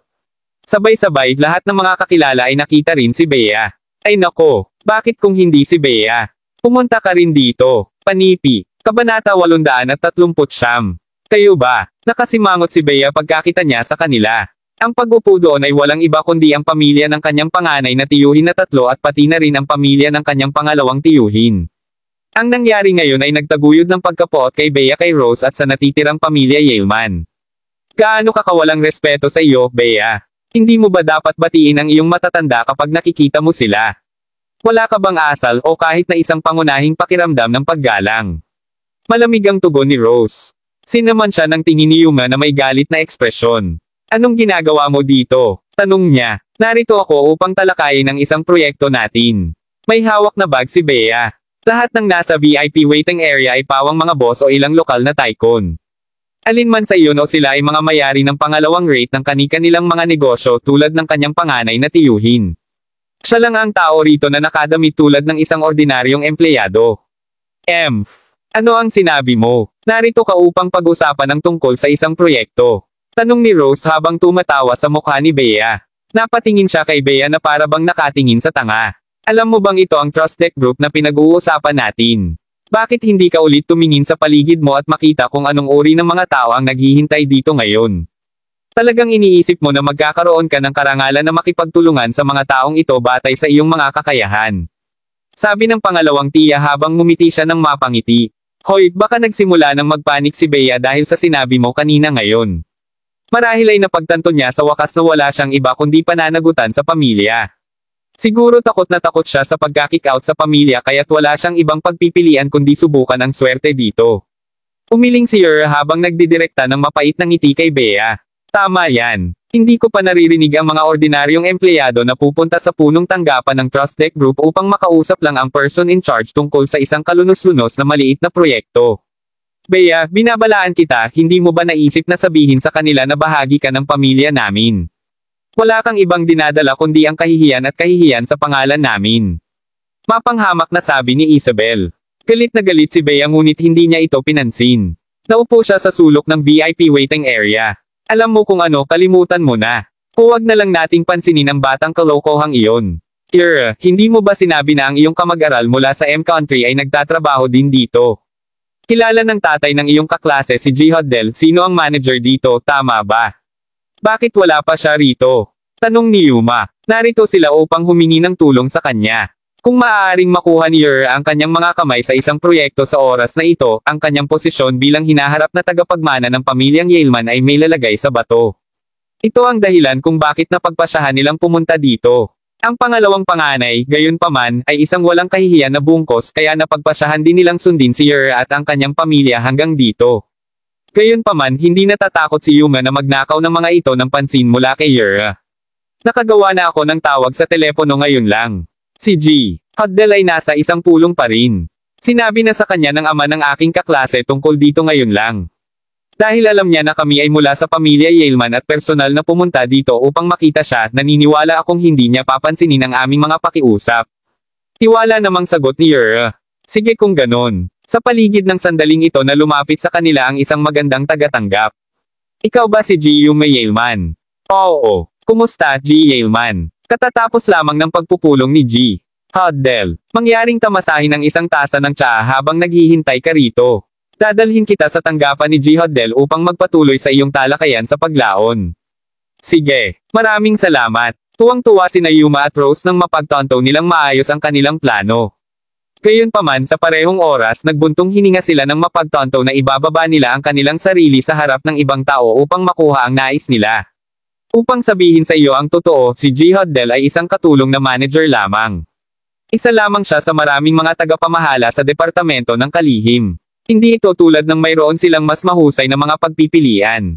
Ang lubhang kailangan ngayon ni Yuma ay ang mga proyekto na makukuha ang kanyang posisyon sa pamilyang Yaleman. Pagkatapos ng lahat, mayroon ding mga pamilyang Long at Quarrington sa equation, nangangahulugang ang Trustdeck Group ay maraming pagpipilian upang pumili. Miss Yaleman ka ba? Nag-check lang ako at wala akong nakitang mga appointment na ginawa sa ilalim ng iyong pangalan. Inilipat ng atensyon kay Bea. Kailangan ko bang gumawa ng isang tipanan? Sinabi sa akin ng pinsan kong pumunta at may naghihintay sa akin dito. Panipi. Kabanata 804 na po. Medyo kinakabahan na sabi ni Bea. Ang iyong pinsan. Maaari ko bang malaman kung sino siya? Sino ang hiniling niya sa iyo na hanapin mo dito? Ang receptionist na nagtatrabaho sa front desk ay may napakahusay na ugali at malinaw na nakatanggap siya ng espesyal na pagsasanay para sa paglilingkod sa kanilang mga kliyente. Pretuhin niya ang lahat sa silid ng may paggalang kahit na ang payak na bihis na Bea. Ang pangalan niya ay Gerald Crawford. Sinabi niya sa akin na pumunta dito at maghanap para sa isang lalaking nagngangalang G.K. Denzelli.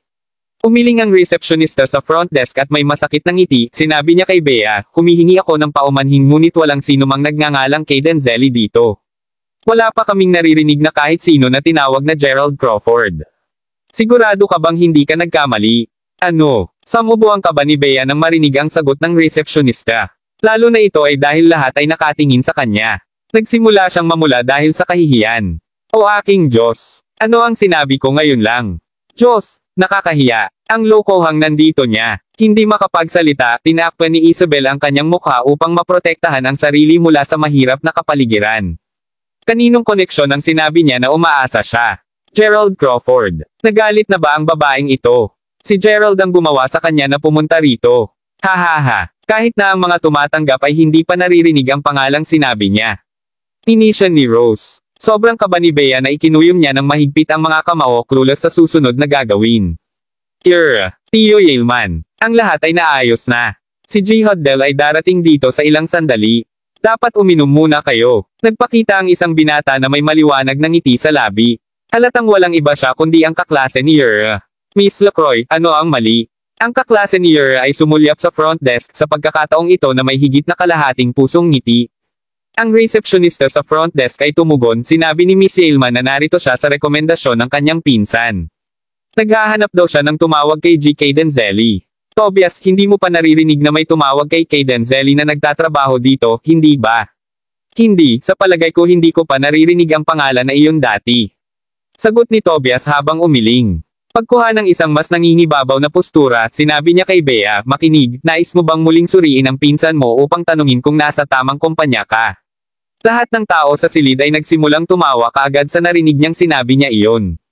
Nakakahiya. Diyos, ito ay nakakahiya. Galit na sabi ni Yuma. Ang tanga mo. Buffoon ka. Sinungaling lang sa'yo si Gerald. Sigurado kang makapalang balat, hindi ba? Kung naririnig ni G-Hoddle ang tungkol sa bagay na ito, walang alinlangan at tretuhin niya ang aming pamilya bilang isang bungkos ng mga payaso. Sinasabi ko kay Lady Yaleman ang tungkol sa mga kilos mo sa pag-uwi natin mamaya. Ani Rose habang sinusundot ang daliri sa bungo ni Bea. Bakit hindi mo tingnan ang karakter at pagkatao ng lokong iyon? Seryoso ba kayong naniniwala sa lahat ng sinabi niya? Hindi, ang pinsan ko ay hindi kailanman magsisinungaling sa akin. Hindi siya ganoong klaseng tao. Pinabulaanan kaagad ni Bea ang kanilang mga sinabi. Literal na ikaw lamang ang tao na tinatrato siya bilang iyong tunay na pinsan. Wala siyang iba kundi isang tanga at ikaw din. Sagot ni Isabel. Oh, narito si G-Hoddle. May tumawag. Isang lalaking nasa katanghaliang lalaki na nakasuot ng isang pinasadya na suit at pinakintab na sapatos na balat ang lumabas sa elevator papunta sa VIP waiting area kasama ang isang pangkat na mga babaeng katulong. Ang mga katulong ay naghiwalay sa dalawang maayos na hilera. Mayroong halos 40 tao. Ito ang personal na paraan ni G-Hoddle ng pagtanggap sa kanyang mga panauhin. Ang ilan sa mga pinuno ng kani-kanilang kagawaran ay naroroon din. Nakatutok si G-Hoddle sa pag-aayos ng kanilang mga posisyon mula sa harap hanggang sa likuran. Wow! Miss Lacroix, darating ba ang isang VIP ngayon? Marahil ito ay ilang malaking ehekutibo mula sa senior management ng ilang MNC.